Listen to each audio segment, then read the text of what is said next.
If I want to become a litigation lawyer and be successful in it, what is the path that I should take? What are the things that I should keep in mind? कैसे होने वाला मेरा journey? CLAT के लोग एक एक दो दो साल वेस्ट कर देते हैं. What exactly is UCC? और क्या लॉज है जो चेंज होने वाले हैं और इतना हाइप्ड अप क्यों है UCC? वो सोचो. जितने लॉज है ना मोस्टली लेडीज की साइड में बात करते हैं. Yes. मेल की साइड में नहीं है. फीमेल मेंटेनेंस मांगती है, मेल नहीं मांग पाता. मूवीज में तुम देखते हो भाई क्रिमिनल आता जज खड़ा हो जाता है. यहाँ पे जज खड़ा नहीं होता, क्रिमिनल आंखें मिला के नहीं देखता, नीचे देखता है साहिब साहिब कर करके. ये लोगों को मालूम चलना चाहिए. कैसा होता है कोर्ट रूम यार? मैंने देखा हुआ है, मूवीज में देखा है वो कोर्ट रूम. मैंने आज तक नहीं देखा. हम एक कोर्ट में थे, हाँ. क्रिमिनल कोर्ट थी. ठीक है. उसमें आर्ग्यूमेंट चल रही थी भांग और गांजे पे. ऋषि, आप you are into law, right? आप लॉ पढ़ रहे हैं. यस. एंड 3 साल हो चुका है आपको प्रैक्टिस करते हुए? हाँ, अराउंड 3 साल. अभी अगस्त में 4 पूरे हो जाएंगे. मेरे को सबसे पहले वहीं से चालू करते हैं कि if someone wants to become a lawyer, ठीक है, and what is the process of becoming a lawyer? मेरे को पहले वो समझा दो, फिर अपन और डीप में जाएंगे कि प्रोफेशन में क्या क्या होता है. प्रोसेस देखो ये होती है कि 10 और 12 10+2 जो होता है 10+2 होना चाहिए. कौन से पर्टिकुलर स्ट्रीम में होना चाहिए? कौन से भी स्ट्रीम में. आर्ट्स में भी चलेगा? नहीं, आर्ट्स भी चलेगा, उसके अंदर कोई दिक्कत नहीं है. ओके फिर उसमें एक एंट्रेंस होता है अपना अपना. ओके. हर यूनिवर्सिटी अपना सेटअप करती है और नेशनल लॉ यूनिवर्सिटी क्लैट देती है. नेशनल यूनिवर्सिटी का National एक Law एग्जाम University होता है, CLAT देती है. क्लैट. ठीक है. जो एनएलयूज प्रोवाइड करती है. क्या प्रोवाइड करती है? NLUs, NLU. व्हाट क्या क्या होता है? National law university. सिर्फ एनएलयू के लिए क्लैट है, बाकी हर यूनिवर्सिटी अपना अपना सेटअप करती है, चाहे वो डीम्ड हो, गवर्नमेंट हो. अब गवर्नमेंट के ना महाराष्ट्र में आप जाओगे MSCT है. ओके. ये और जो कोर्स होता है वो जो 10+2 का है वो 5 years होता है. फिर BLLB हो, BCom LLB हो, BBLLB हो, एक साइड जो भी होगा उनका जो सेटअप BPSC, Okay. BCom जो होगा वो. फिर और एक है जो ग्रेजुएशन के बाद है, क्योंकि लॉ के लिए कंपलसरी ग्रेजुएशन, कंपलसरी लॉ तुम कर रहे हो तो ग्रेजुएट होने चाहिए. अच्छा. तो 10+2 वाले में BA ग्रेजुएशन है और लॉ LLB अलग है. ठीक है. तो ये वापस आते हैं, सिंपलीफाई करना है. सॉरी. सो मेरे को अगर LLB करना है, कितने साल का कोर्स होता है? अगर आप ग्रेजुएट हो तो 3 साल का. ओके. आप जूनियर कॉलेज पास आउट है, स्कूलिंग हो 10+2 हाँ, हाँ. तो 5 years. 5 साल का नहीं तो फिर 3 साल का. ओके. अगर मैं ग्रेजुएट होके फिर देना चाह रहा हूँ, and to get into this there are exams called CLAT. तो वो एक है अगर हम नेशनल लॉ ऑफ यूनिवर्सिटी में पढ़ना चाह रहे हैं तो. अगर कोई एक प्राइवेट यूनिवर्सिटी में पढ़ना चाह रहे हैं तो उनके खुद के एंट्रेंस एग्जाम होंगे, खुद के सेटअप करते हैं. ऐसे नहीं होता कि जैसे जेई होते हैं. नहीं. तो जेई यूनिवर्सल है, क्योंकि यस, क्लैट जो है वो सिर्फ नेशनल यूनिवर्सिटी यूनिवर्सिटी के लिए. ओके. ठीक है. नाउ क्लैट के ऊपर आते हैं. क्लैट का क्या होता है? कितने मार्क्स के होते हैं? How much do have to get into? क्या होता है कट ऑफ वगैरह? क्लैट तो जो होता है 150 मार्क्स का होता है. ठीक है. जिसके अंदर आपको cut of her university setup करती है. लेकिन एनएलयूज में इतना कंपटीशन है, इतना ज्यादा कंपटीशन है कि हद से ज्यादा, ओके. कि 0% से भी आप ऊपर नीचे होते हो. ओह गॉड. ओके. 0% से. ओके. और वहाँ के बच्चे इतने ब्रिलियंट्स होंगे ना जो दिन भर पढ़ी रहे. और क्लैट के लोग एक एक दो दो साल वेस्ट कर देते हैं कैसे? प्रिपरेशन के लिए. ओके. तो क्लैट का प्रिपरेशन करने के लिए टाइम जिनका टारगेट सिर्फ एनएलयू होता है वो. ओके. कितने एनएलयूज हैं इंडिया में? जहां पर भी हाई कोर्ट है, हाँ. जिस स्टेट में जहां पर भी हाई कोर्ट्स है मोस्टली, हाँ. जहां पर मतलब स्टेट में अभी बॉम्बे में है हाई कोर्ट एक बेंच, बॉम्बे में, औरंगाबाद में तो औरंगाबाद में एक है, नागपुर में एक, नागपुर में. तो ये होता है कि जहां पर ये हाई कोर्ट होंगे वहां पे एनएलयू होता है. बट MP में हाई कोर्ट जबलपुर, इंदौर और यहाँ पर है ग्वालियर में. ठीक है. लेकिन एनएलयू भोपाल में है. तो ये कहीं पर ये, लेकिन मेजोरिटी इसी में जहाँ पे हाई कोर्ट होगा वहां पे एनएलयू मिलेगा आपको. ठीक है. बट ऐसा नहीं है, सफिशिएंट है. ऐसा नहीं है कि IIT जितना मुश्किल शायद नहीं है ये, या है. IIT जितना मुश्किल आप बोल सकते हो, बट कैंपस तो काफी है हमारे पास. IITs तो बहुत कम है. जो टॉप IITs हैं, IIT बॉम्बे हो गया. एनएलयूज अब भी जाके नहीं क्या ज्यादा डेवलप हुआ है ना. पहले लॉ में मतलब बहुत ये था कि लोग इंटरेस्ट नहीं लेते थे. लॉ में बहुत कम जाते थे. लेकिन अब अगर आप देख रहे हो जनरेशन कि लॉ को भी चूज कर लोग, कॉर्पोरेट लॉ हो गए, राइट. क्योंकि अब IITs आ गई है, क्योंकि लॉ में कॉन्ट्रैक्ट एनालिस्ट वगैरह जो बहुत से जॉब्स थे, राइट. लोगों को अब स्कोप दिख रहा है. राइट. और दूसरा स्कोप दिख रहा है, फिर एक सोशल मीडिया, फिर एक इंटरेस्ट खुद से डेवलप हो रहा है. और फिर CS है तो उनके लिए एक लॉ बहुत सही है. तो इसलिए एक कंपटीशन बढ़ गया. इसकी वजह से कैंपस बढ़ गए. ओके. तो ये अभी बढ़े हैं. अब कैंपस अभी बढ़े, पहले तो बहुत कम थे. ओके. लाइक नागपुर का है वो अभी रिसेंटली आया है. अच्छा. Yes. Okay okay so but लोग तैयारी करते हैं तैयारी CLAT के। ओके ठीक है। क्योंकि जब माइनर पॉइंट से जब इंसान नीचे गिरता तो भाई उसको हर्ट होता है। कौन से टाइप के लॉयर्स होते हैं उसके ऊपर चलते हैं सारे मोस्टली list 3 ही होते हैं, सिविल, क्रिमिनल, कॉर्पोरेट, यही होते हैं। ठीक है। बस यही होते हैं, इनको ही तुम काम कर सकते हो, बाकी सब इन्हीं तीनों में आ जाते हैं। बाकी सभी नहीं तो में आ जाते हैं। Yes. तो corporate, criminal and civil. Yes. Now how do I choose where I want to go? Like मेरे को क्रिमिनल लॉयर बनना है, सिविल लॉयर बनना है, या फिर कॉर्पोरेट लॉयर बनना है? हाउ तो डू आई इसके चूज? अंदर नहीं क्या, अब यहाँ की महाराष्ट्र की पुणे यूनिवर्सिटी बात करते हैं, हाँ क्योंकि मैं NLU में नहीं हूँ तो मैं रॉन्ग इन्फॉर्मेशन के देने की जगह में जो है वो बताऊंगा। राइट।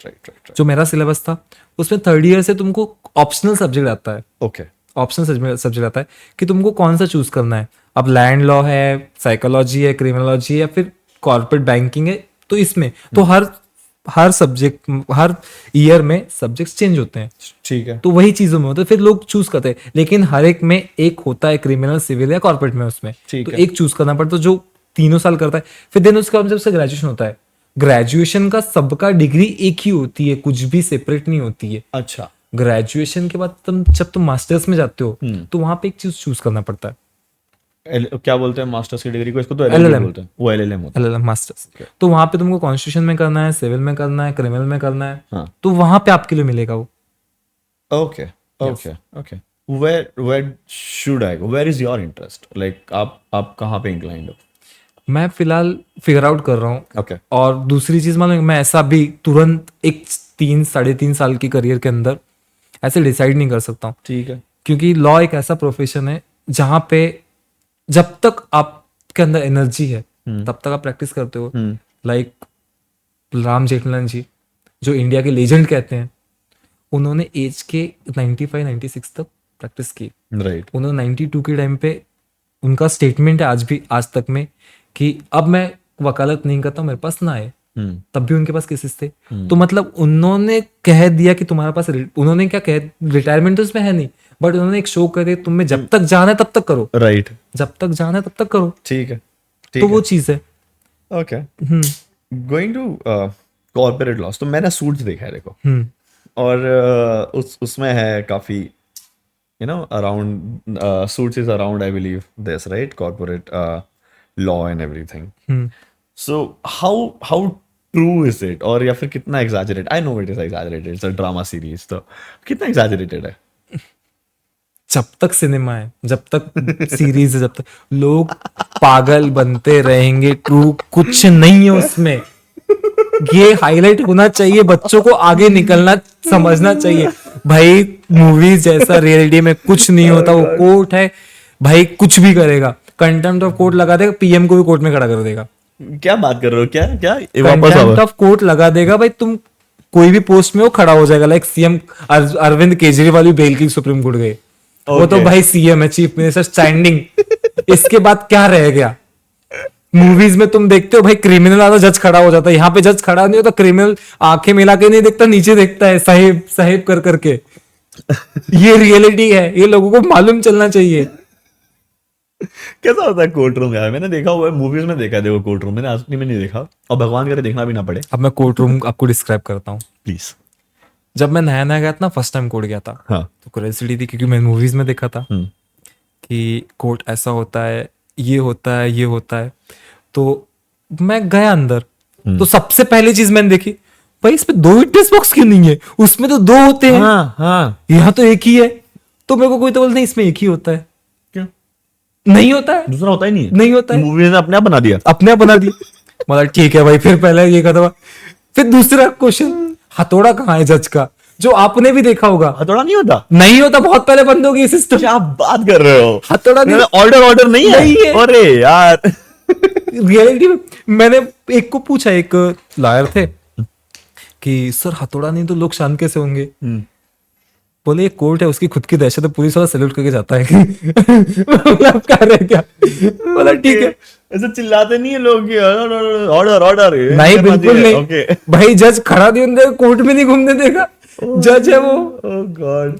तो क्योंकि रिस्पेक्ट है, वो एक ऐसे वो पता है क्या, एक जो मूवीज है ना, अब एक LLB, अभी शाहरुख खान की एक नई मूवी आ रही है, मैंने भी जस्ट रीड किया है, जो ये जॉली LLB है। हाँ। उसके 3 का पार्ट आ रहा है। अच्छा, 3rd पार्ट में शाहरुख खान है? शाहरुख खान। शाहरुख खान है, सॉरी अक्षय कुमार है। अक्षय कुमार ही, ओके तो वहां पे कोर्ट में एक पिटीशन फाइल हुई है ओके। कि हमारे जुडिशरी सिस्टम का मजाक उड़ा रहे हैं, और सीरियसली उड़ा रहे हैं जॉली एलएलबी में, जॉली एलएलबी में। ओके क्योंकि भाई ऐसा कौन सा ये है कि भाई अब जॉली एलएलबी के नाम देखा है कि जज नीचे घुस जाता हथौड़ा प्रोटेक्शन के लिए। भाई वो कोर्ट है भाई, गनमैन है उनके पास में, गोलियां मार देंगे। जब दिल्ली में जो 2 लोगों ने गोलियां मारी कोर्ट रूम के अंदर, जज के एक ऑर्डर पे गोलियां मार दी, वहां पे ऑन स्पॉट इनकाउंटर हुआ था, वहां पे इंक्वायरी वगैरह ने आके गोलियां मार दी जब उनको कोर्ट रूम में गोली चली। तो क्योंकि सिक्योरिटी वो भाई जुडिशरी है, जुडिशरी कोई चीज होती है। क्योंकि जज, डिस्ट्रिक्ट जज को हिंदी में क्या बोलते हैं?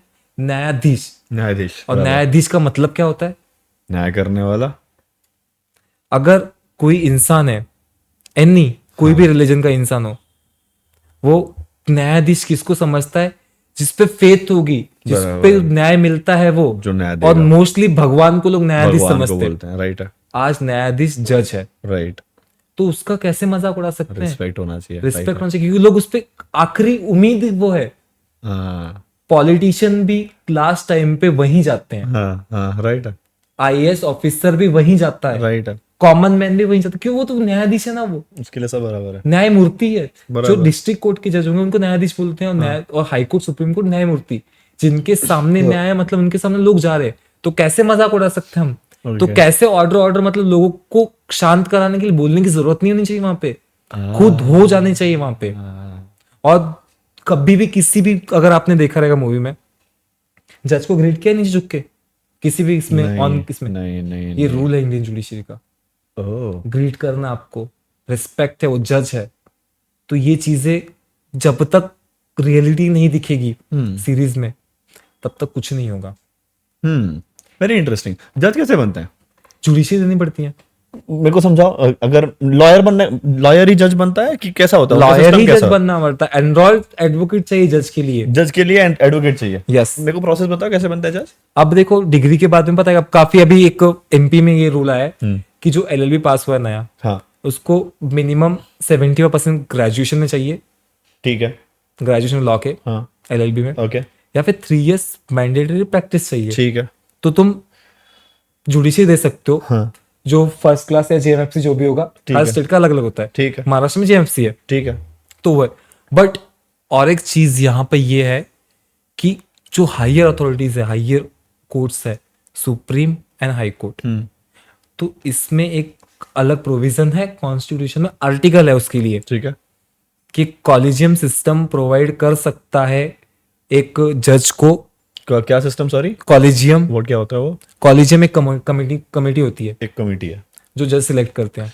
ओके। अब उनके लिए एलिजिबिलिटी होती है कि हाई कोर्ट में कोई जा रहा है तो मिनिमम 5 years वो डिस्ट्रिक्ट जज होना चाहिए। ओके, ये हम हाई कोर्ट के जज की बात कर रहे हैं। हाई कोर्ट, आगे मैं सुप्रीम की बात करूंगा। नहीं, मेरे को पहले डिस्ट्रिक्ट की बताओ। डिस्ट्रिक्ट का बता तो दिया। नहीं, मेरे को नहीं समझ में आया। JMFC, judiciary. जेएमएफसी क्या होता है? Judicial first class magistrate. हाँ, वो क्या है? वहां से प्रमोशन होता है तो डिस्ट्रिक्ट जज बनता है। नहीं, वो कैसे बनता है? वो जुडिशियल एग्जाम देके तुम बना सकते हो, उसके लिए कोई भी कॉन्स्टिट्यूशन में सेपरेट ये नहीं दिया आर्टिकल। तो एक एग्जाम होगा, वो एग्जाम पास कर लिया तो तुम, इंटरव्यू हो जाएगा आपका, और वो जेएमएफसी के लिए हाई कोर्ट्स वैकेंसी देती है, हाई कोर्ट्स निकालती है वैकेंसी। ठीक है, तो ये हो गया और तुम जज बन गए। जज बन गए कहाँ के? District magistrate? नहीं, judicial magistrate. Judicial magistrate, starting level. ठीक है, ये कहाँ बैठेंगे, कहाँ देंगे ये न्याय? मतलब वो एकदम शुरू के लोग होंगे, मतलब जो कम सीरियस नेचर के होंगे, ठीक है, जिसकी पनिशमेंट 7 साल से नीचे होगी। 7 साल से नीचे कम सीरियस होता है? हाँ। 7 साल बर्बाद हो गया आदमी। 7 साल के ऊपर वाले की डिस्ट्रिक्ट जज के पास ट्रायल जाती है। तो ये लोग 7 साल के नीचे ट्रायल जेएमसी लेती है। कौन से कोर्ट में बैठते हैं लोग? सारे जहां पे ये होगा जेएमसी कोर्ट होता है वहां पे। तो जेएमसी का एक अलग कोर्ट ही होता है? कोर्ट ही अलग होता है। इसमें भी एक लेवल होता है, जैसे पुलिस में ये होता है इंस्पेक्टर, सब इंस्पेक्टर, वैसे इसमें एक होता है। ओके, सो ये रेलवे कोर्ट अलग होता है? यस, रेलवे कोर्ट पूरी अलग है? पूरी अलग होता है। वो समझाओ।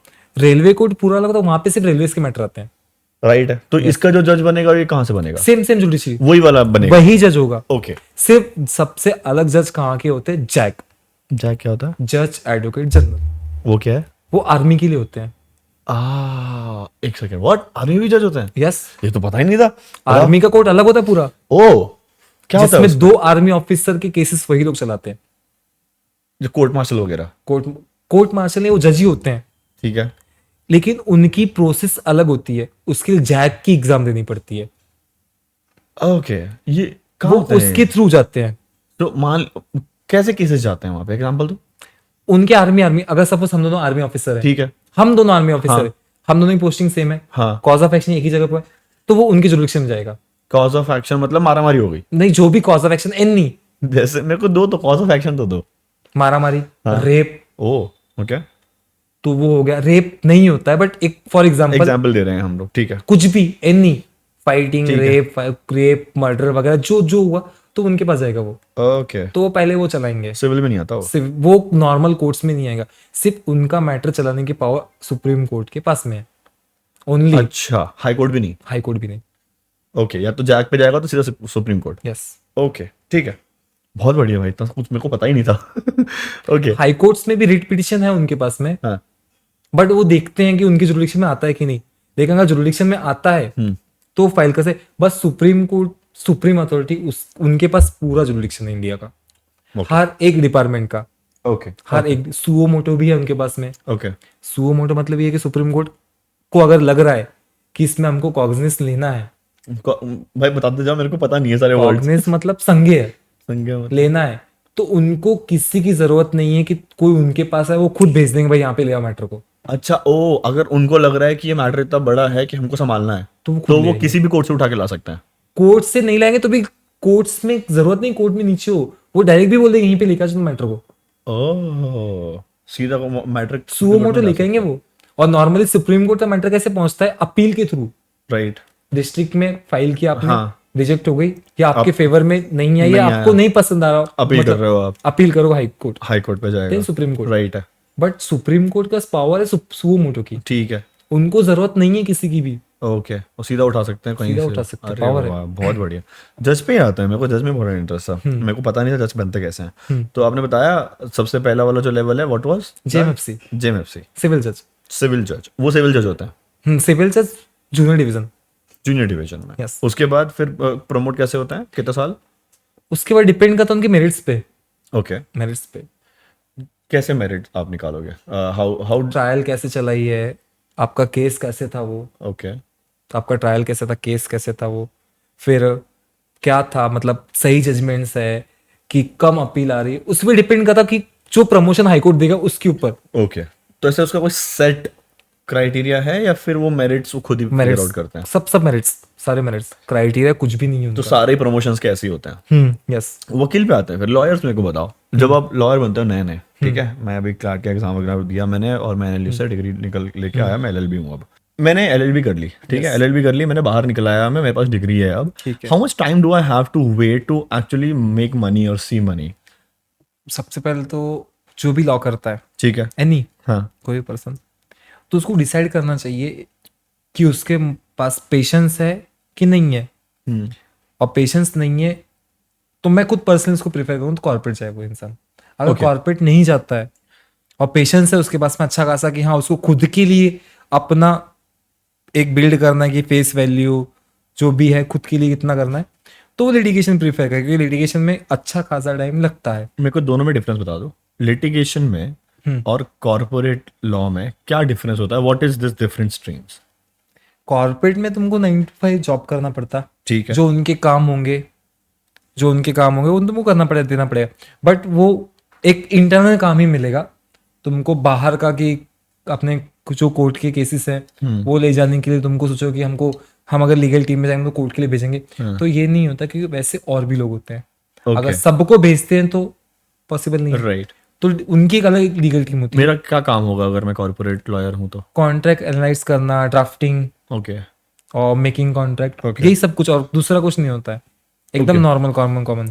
मोस्टली डॉक्यूमेंटेशन, मोस्टली सभी वही होता, सभी डॉक्यूमेंटेशन ही होता। हम जो कॉर्पोरेट में काम करते हैं, हाँ, वो उन्होंने मेरे को बताया, जो हमारा जो भी कॉर्पोरेट में काम करता है उन्होंने, हमने तो कभी पर्सनली मैंने काम किया नहीं है।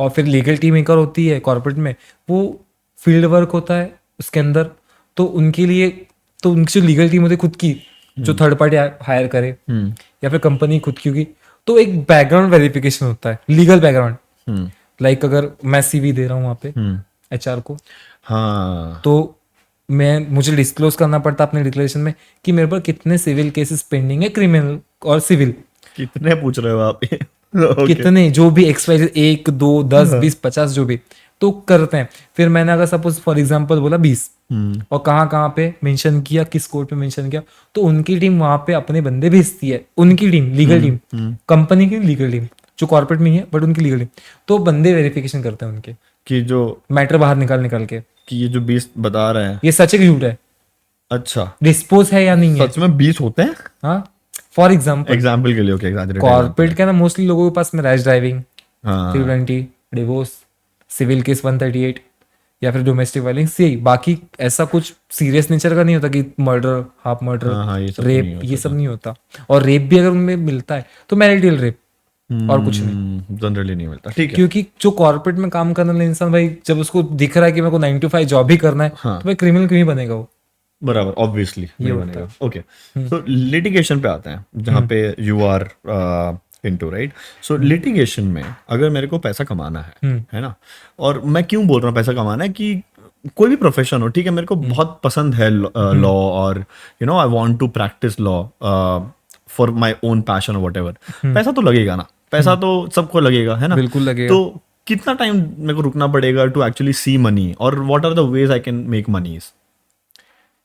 2 चीज पे डिपेंड करता है इसकी। ठीक है। एक तो पेशेंस, हाँ। दूसरा परफॉर्मेंस।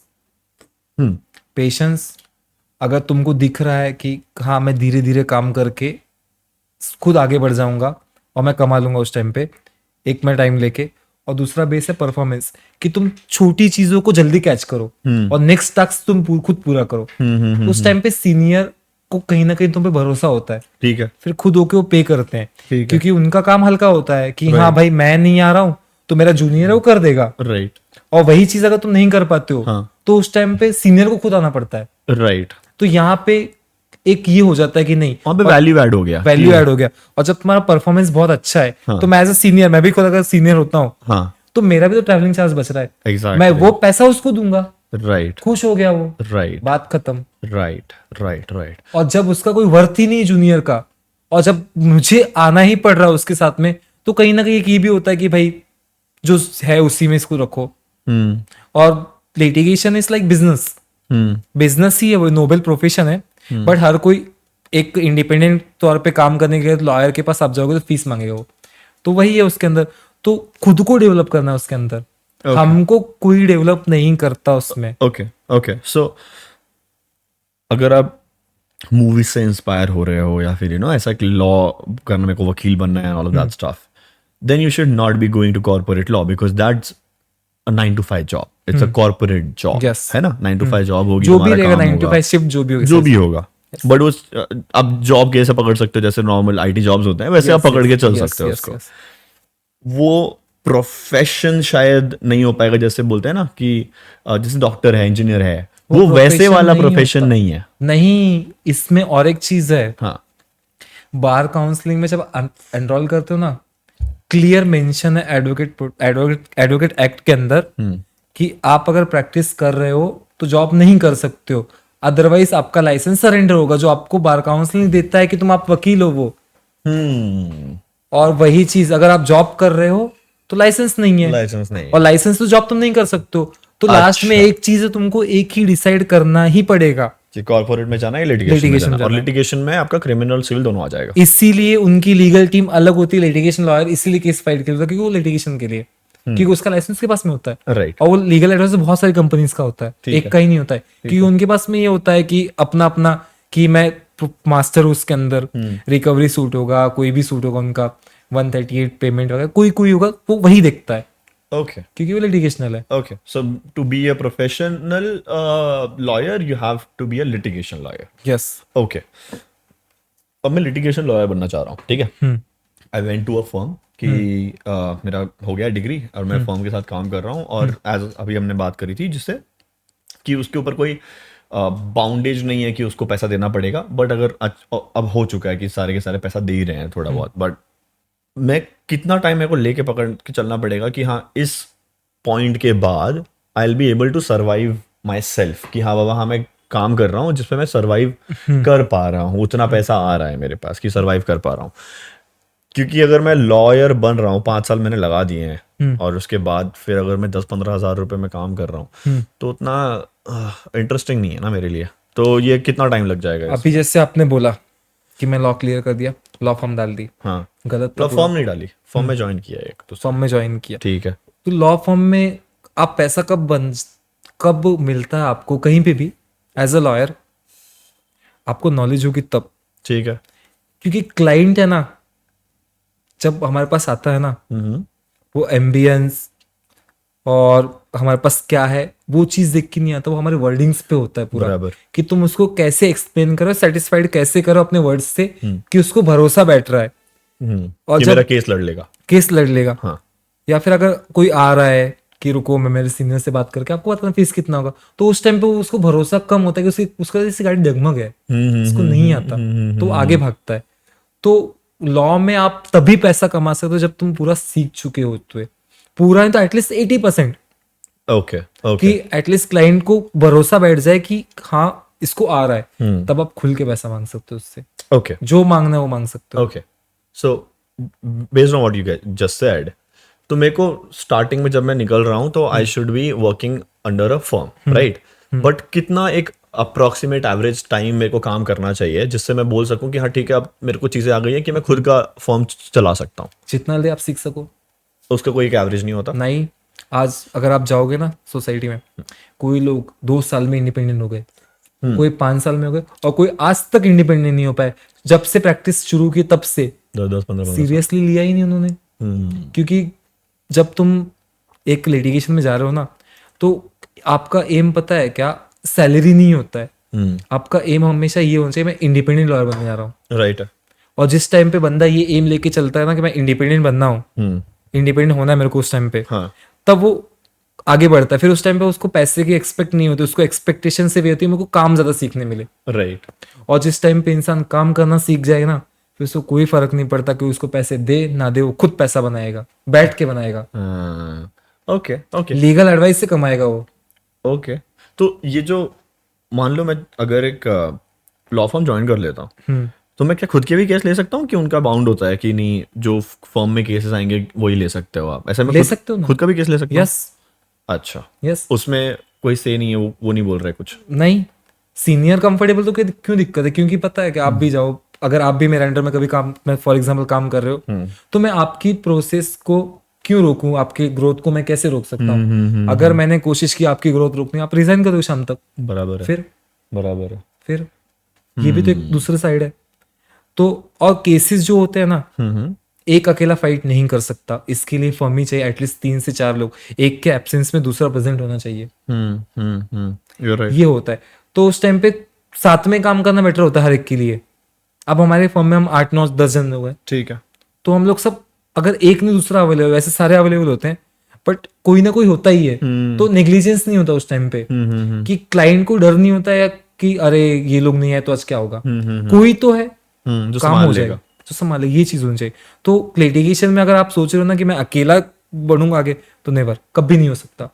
क्योंकि मैं क्रिमिनल में अच्छा हूँ फॉर एग्जाम्पल, सिविल में अच्छा हूँ फॉर एग्जाम्पल, फॉर डिवोर्स में अच्छा हूँ, तो मेरे को जो एक अच्छी चीज आती है तो मैं उसमें अच्छा हूँ, लेकिन दूसरा केस है तो उस टाइम में क्या करूंगा, किसी और को फॉरवर्ड करना ही पड़ेगा ना। एग्जैक्टली। अदरवाइज क्लाइंट फूटता है।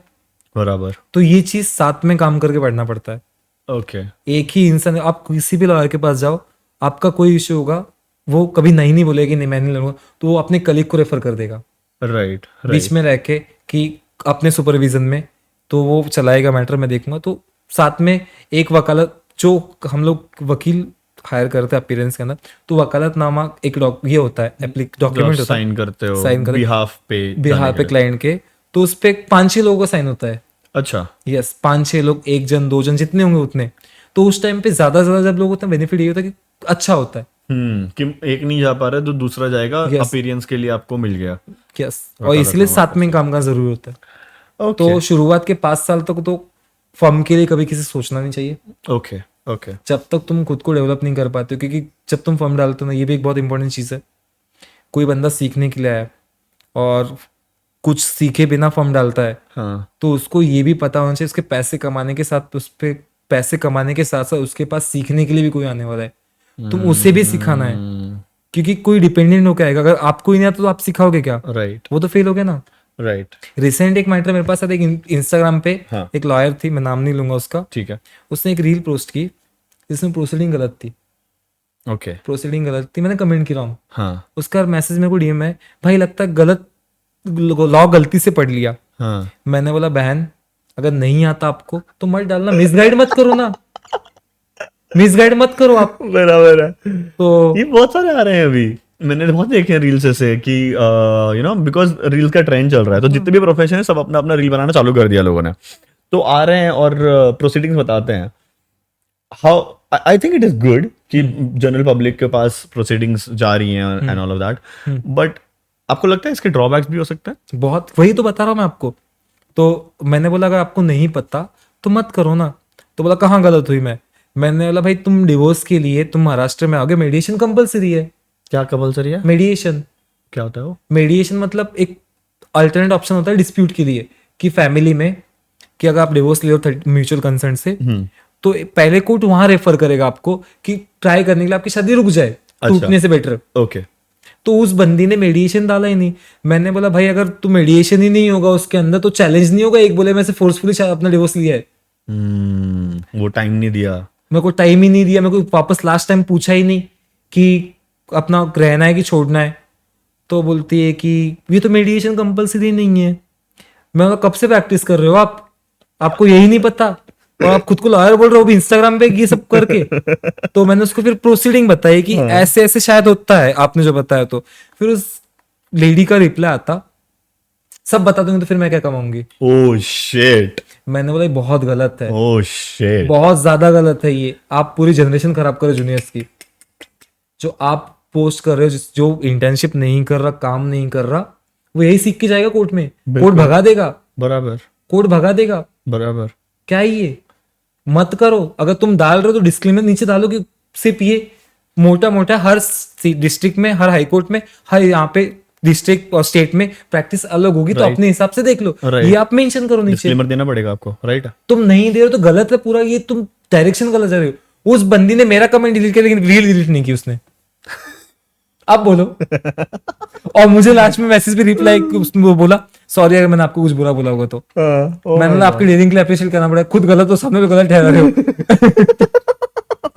हम तो एज अ जूनियर भी और एज अ प्रोफेशन पर्सन भी मैं तो यही बोलूंगा कि कर रहे हो गाइड तो पूरा करो, या फिर कुछ मत करो। हाँ बराबर है, मत ही करो, बेटर है। एक गलत एडवाइस इंसान को कहाँ से कहाँ ले जा सकती है। हाँ आई एग्री 100%। वो आप लायबल हो जाओगे कि आपने बोला हुआ है। जब पता है क्या, एक कॉमन मैन है, अगर आपको किसी ने, दोस्त ने एक गोली बोली मेडिस अब टैबलेट कि ये तू बीमार होगा ये टैबलेट खा ले, तो आप विश्वास नहीं रखोगे। बट सेम डॉक्टर ने प्रिस्क्राइब की तो रखोगे क्यों? वो डॉक्टर ने बोला है। तो ये चीजों को अपने प्रोफेशन की एक रिस्पेक्ट रख के सोचना चाहिए हम क्या बोल रहे हैं। राइट। उस टाइम पे कॉमन पर्सन नहीं, तुम एक लॉयर होके बात कर रहे हो, वहां पे तुम नहीं जा सकते कि पैसा कैसे कमाऊंगी मैं, फिर हाँ मेरे को कमाना है। ओके इस पे चलते हैं। अगर ये वीडियो देख लिया ना उसने, रो देगी, मजा आएगा। रो देगी। मैं चाहता हूँ देखें, मिस इन्फॉर्मेशन मत फैलाओ। ओके मैरिज लॉस पे आते हैं, क्योंकि अभी आप मैरिज लॉस की बात कर रहे थे। मेरे को 2-3 क्वेश्चन है मैरिज लॉस के आसपास, ठीक है? सो लेट्स से शादी होती है, और शादी के एक तो पहली बात तो शादी रजिस्टर तब होगी जब एक्चुअली साइन होगा, राइट? आप क्या एक रिलीजियस प्रैक्टिस को, लाइक शादी एज अ रिलीजियस प्रैक्टिस को कोर्ट नहीं मानेगी आई थिंक शादी, क्या वो मानती है शादी उसको? स्पेशल मैरिज एक्ट है उसके लिए सेपरेट। ओके नहीं मैं वो नहीं पूछ रहा हूँ, मैं ये पूछ रहा हूँ कि to register a marriage you have to, marriage का सर्टिफिकेट तुमको चाहिए, आपको रजिस्टर करनी पड़ेगी अपनी मैरिज। जब तक आप रजिस्टर नहीं किया हो अपने मैरिज, तब तक वो मैरिज नहीं है कोर्ट के नजर में, है ना? तो मैं बट यहाँ पे सरकमटेंस है, थोड़े से सिचुएशंस है। ओके हिंदू मैरिज एक्ट में रजिस्ट्रेशन कंपलसरी नहीं है। अच्छा कंपलसरी नहीं है हिंदू मैरिज एक्ट में, ओह ओनली अदर रिलीजन्स में अगर इंटर रिलीजन मैरिज है तो उसमें कंपलसरी है। अच्छा हिंदू मैरिज एक्ट में आप शादी को शादी बोल सकते हो कि ये मैरिड है, भले वो हिंदू मैरिज एक्ट में आपने अभी रिसेंटली सुप्रीम कोर्ट ने ये दिया है, जिसमें सुप्रीम कोर्ट ने बोला कि 7 फेरों की शादी को वैलिड कह सकते हैं। अभी हुआ था ये, मैंने रिसेंटली पढ़ा है शायद। यस बिल्कुल बिल्कुल। ओके तो ये बात है। ओके ठीक है। सो लेट्स से शादी हो जाती है, 1 हफ्ते के अंदर फॉर वॉट एवर रीजन कोई भी एक पर्सन डिमांड करता है कि मेरे को शादी नहीं, मेरे को डिवोर्स चाहिए, मैं नहीं रहना चाहती शादी में, वायलेंस हो सकता है, कुछ भी हो सकता है, कोर्ट कैसे देखेगा इस चीज को? कितना टाइम, क्या उनको जबरदस्ती रखेगा 1 साल या फिर क्या होगा एग्जैक्टली? अगर आप म्यूचुअली फाइल करें डिवोर्स के लिए, म्यूचुअली नहीं है, म्यूचुअली अगर करते हो फॉर एग्जांपल, तो मिनिमम 1 साल चाहिए शादी के लिए।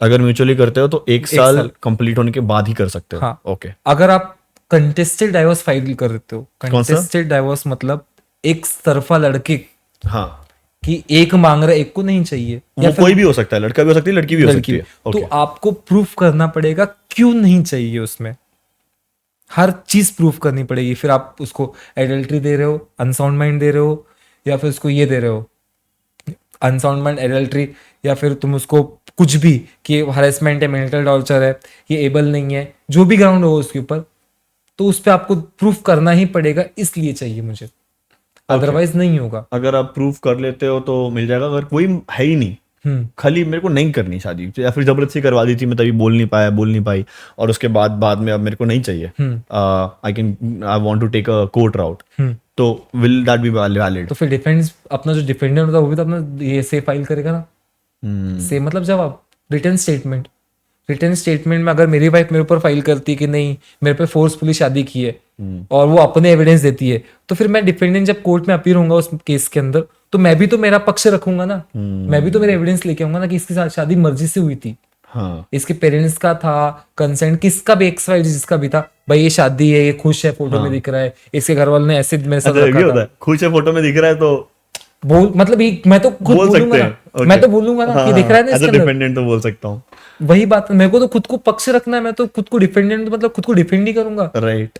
फिर मुझे उसके अंदर देना है कि क्या है, क्या करना। अगर मेरे को बोलना है कि मेरे को भी नहीं चाहिए, तो फिर तुमको 6 महीने का सेपरेशन मिल जाएगा। 6 महीने के बाद मिलेगा, लेकिन वो 6 महीने का 13 भी हो गया तो 13 भी हो गया तो म्यूचुअल कंसेंट करना पड़ेगा आपको। और वो कितना होता है? 6 महीना होता है। 6 महीना होता है। ऐसा नहीं है कि तुम रैंडमली बोल दो कि नहीं मेरे को शादी नहीं करनी थी, मेरे को अब मेरा मूड चेंज हो गया, जो प्रूफ करो, मूड चेंज हो गया, नहीं मेरे को तब करनी, तब नहीं करनी। तो इसके लिए भी बहुत चीजें, कई बार पता है, अगर आप देखोगे ना, तो आज के जनरेशन में बात करें तो कई बार उनके लोग शादी कर लेते हैं, देन बाद में इंटरेस्ट थोड़े टाइम बाद नहीं रहता, राइट, छोड़ने की बात करते हैं, तो कभी कभी डोमेस्टिक वायलेंस फाइल कर देते उसके ऊपर, हरासमेंट के लिए, जल्दी डिवोर्स दे दे मेरे को, राइट, मेंटेनेंस फाइल कर देते उसके ऊपर, राइट, कि ऐसे नहीं ऐसे देगा, हाँ, तो ये सब चीजें उसका हरासमेंट करते। कई बार मालूम में क्या, अब हम इंडिया में बात करें ना, और ये बहुत बड़ी चीज है, हाँ, बहुत ज्यादा बड़ी चीज है, डीप भी है, हाँ, इसके ऊपर सच में सब सारे लोगों ने रिसर्च करनी चाहिए, ओके, कि जितने लॉज है ना, हाँ, मोस्टली लेडीज के साइड में बात करते हैं, यस, मेल के साइड में नहीं है। फीमेल मेंटेनेंस मांगती है, मेल नहीं मांग पाता, और फिर मांग भी ले तो बदनामी उसकी। डोमेस्टिक वायलेंस मेल के पास है, बट सेम चीज अगर मेल से जबरदस्त शादी करवाई हो तो सेकंड पार्ट उसके लिए नहीं है, उसके लिए नहीं है। अगर फीमेल को मारे हस्बैंड, तो डोमेस्टिक वायलेंस हो जाता है। फीमेल अगर अपना हस्बैंड को मारे तो नहीं होता। अभी आप केस बता रहे थे कोई एक, हम लोग इसके पहले बात कर रहे थे ऐसे ही कुछ, प्लीज रिपीट, क्या केस था वो? वही था कि उसकी वाइफ ने उसको मार मार के सर फोड़ दिया, 6 टाके थे उसको, बट वो इंसान बता नहीं पा रहा था कुछ भी, कि मैं बताऊं तो बताऊं वैसे। आज मालूम है कि आप कहीं जाते हो ना, किसी को भी ये चीजें बताते ना, वो हंसते हैं, अरे बीवी से मार खा के आया। इसको मेल विक्टिमाइजेशन बोलते हैं, राइट। और लिटरली ये चीज हो रही है। जो अभी नए लॉज भी आए हैं जिसमें असुरुद्दीन ओवैसी, और वो बैरिस्टर है, लिटरली बैरिस्टर है वो, और उन्होंने ये मुद्दा भी छेड़ा कि तुमने लड़कियों के लिए लॉ बनाया, लड़कों के लिए क्यों नहीं बनाया? बराबर। और I totally agree with him, totally agree with him, okay. क्योंकि as a male, as a boy, मुझे भी तो कुछ सिक्योरिटी चाहिए ना, मुझे भी तो प्रोटेक्शन चाहिए ना। बराबर। मारे तो मैं बोल भी नहीं सकता जाके किसी को कि ये मार रही है, क्योंकि उसमें बदनामी होगी, मेल ईगो आएगा बीच में। अभी इसी चीज के लिए सुप्रीम कोर्ट ने डोमेस्टिक वायलेंस और जो 498 डाउरी है, जो नया वाला जो आया है, नए सेक्शन का अलग है लेकिन ये पुराने वाले का है, तो उसमें अमेंडमेंट करने के लिए बोला है कि थोड़े चेंज करो, क्योंकि ऐसा हरेसमेंट के लिए तुम किसी को परेशान नहीं कर सकते। तो ये उस पर भी थोड़ा चेंज होगा। तो ये अब धीरे धीरे मतलब सोसाइटी डेवलप हो रही है कि मेल के लिए भी सोचे, मेल के भी सोचे, क्योंकि फीमेल के लिए बहुत लॉस है, मेल के लिए कितना है। अगर तुम प्रैक्टिकली जाओगे तो मेल रेप भी है, मेल रेप है। लोग डिनाई कर देते हैं ये कैसे हो सकता है, मतलब लोग हंसते हैं, हाँ सीधा डिनाई कि मेल रेप हो कैसे सकता है, हंसते हैं, बट ये पॉसिबल है। हाँ अग्रीड। हवस है भाई, कहीं भी जब जो है वो लस्ट है, ये फैक्ट की बात कर रहा हूँ, अग्रीड फैक्ट की बात। I have to agree. जो लोग एनिमल के साथ सेक्स कर सकते हैं, Yes. मेल को कैसे छोड़ सकता है? बराबर है, ये बराबर है, प्रैक्टिकली सोचने वाली बात है। Right right okay bro. Marriage के ऊपर रहना है मेरे को थोड़ी देर। और एक क्वेश्चन है, और ये मेरा जो क्वेश्चन है ना, ये रिसेंटली आया है वापस।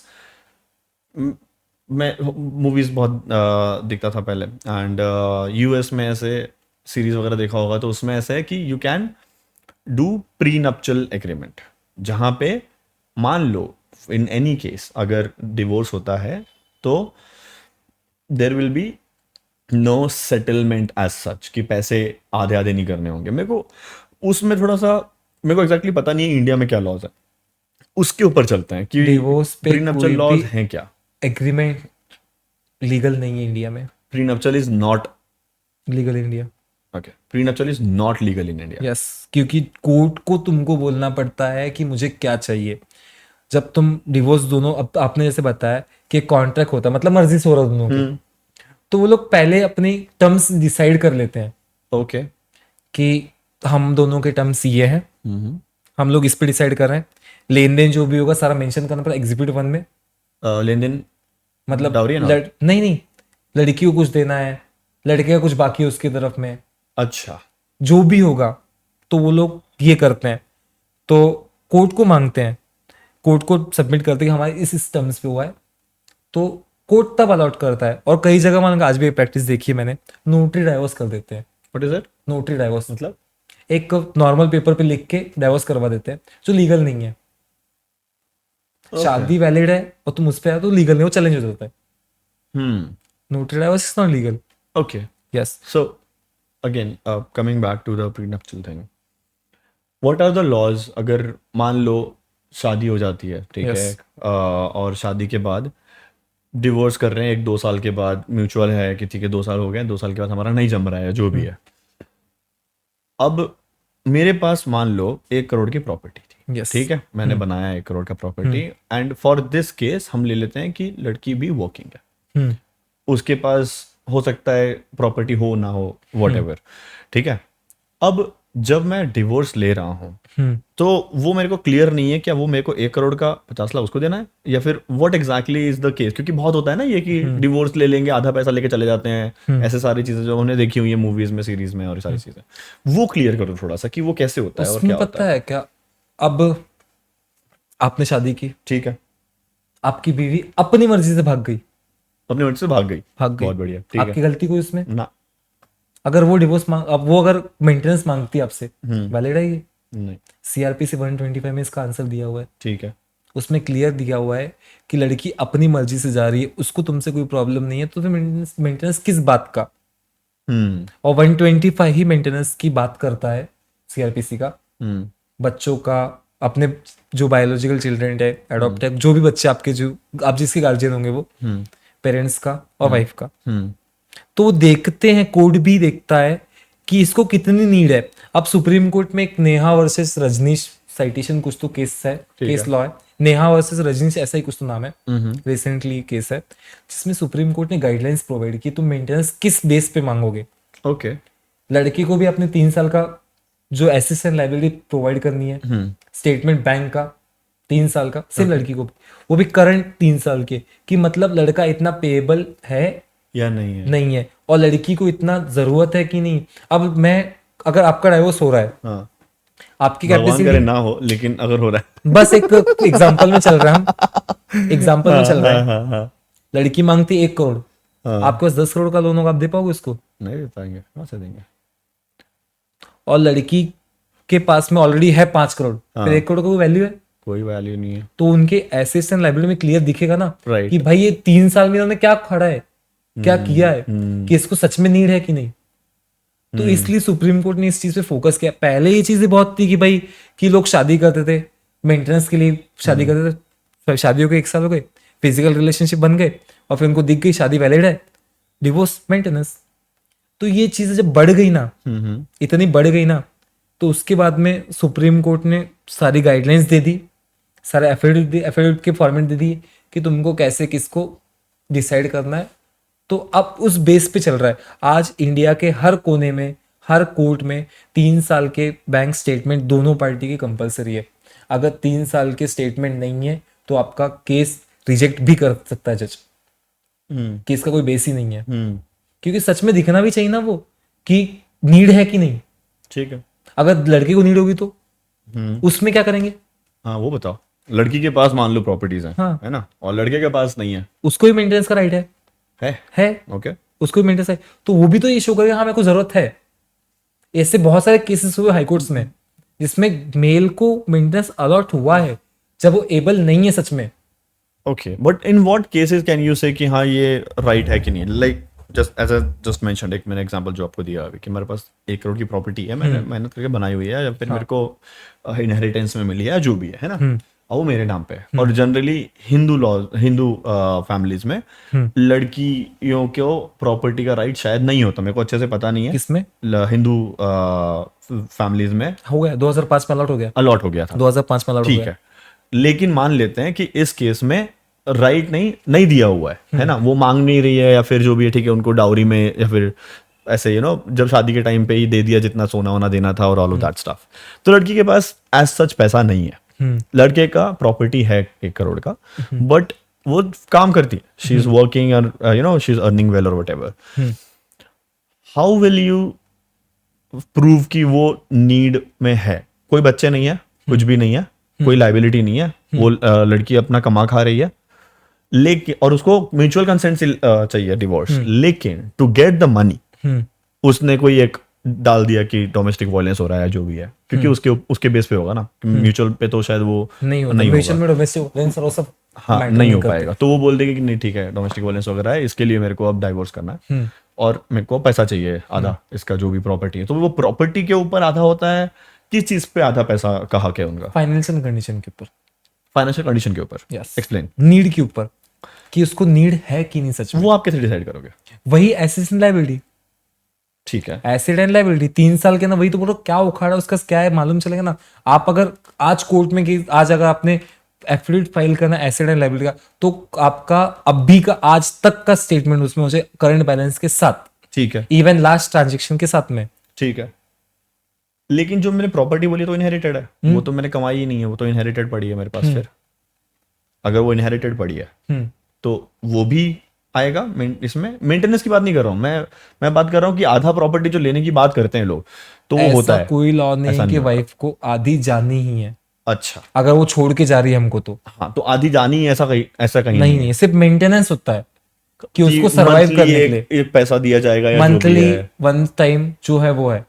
तो कई बार कोर्ट क्यों प्रॉपर्टी देता है कि उनके बच्चे हैं, फ्यूचर के लिए कैसे रहेंगे, तो उस टाइम पे देना पड़ता है। ये बात है, ऐसा कुछ नहीं कि ये नहीं है। इवन प्रॉपर्टी ऐसा कि हस्बैंड के बाद वाइफ के पास आती है, मर गया तो फिर बराबर ये है। हाँ, हस्बैंड के बाद वाइफ के पास आती है। वाइफ ही नहीं रहनी चाहिए तो हस्बैंड की प्रॉपर्टी उसकी कैसी होगी? तो वाइफ की प्रॉपर्टी नहीं हुई, वो हस्बैंड की ही प्रॉपर्टी। हाँ, ओके, और वो भी एबल है, वो भी एबल है। हाँ, ओके।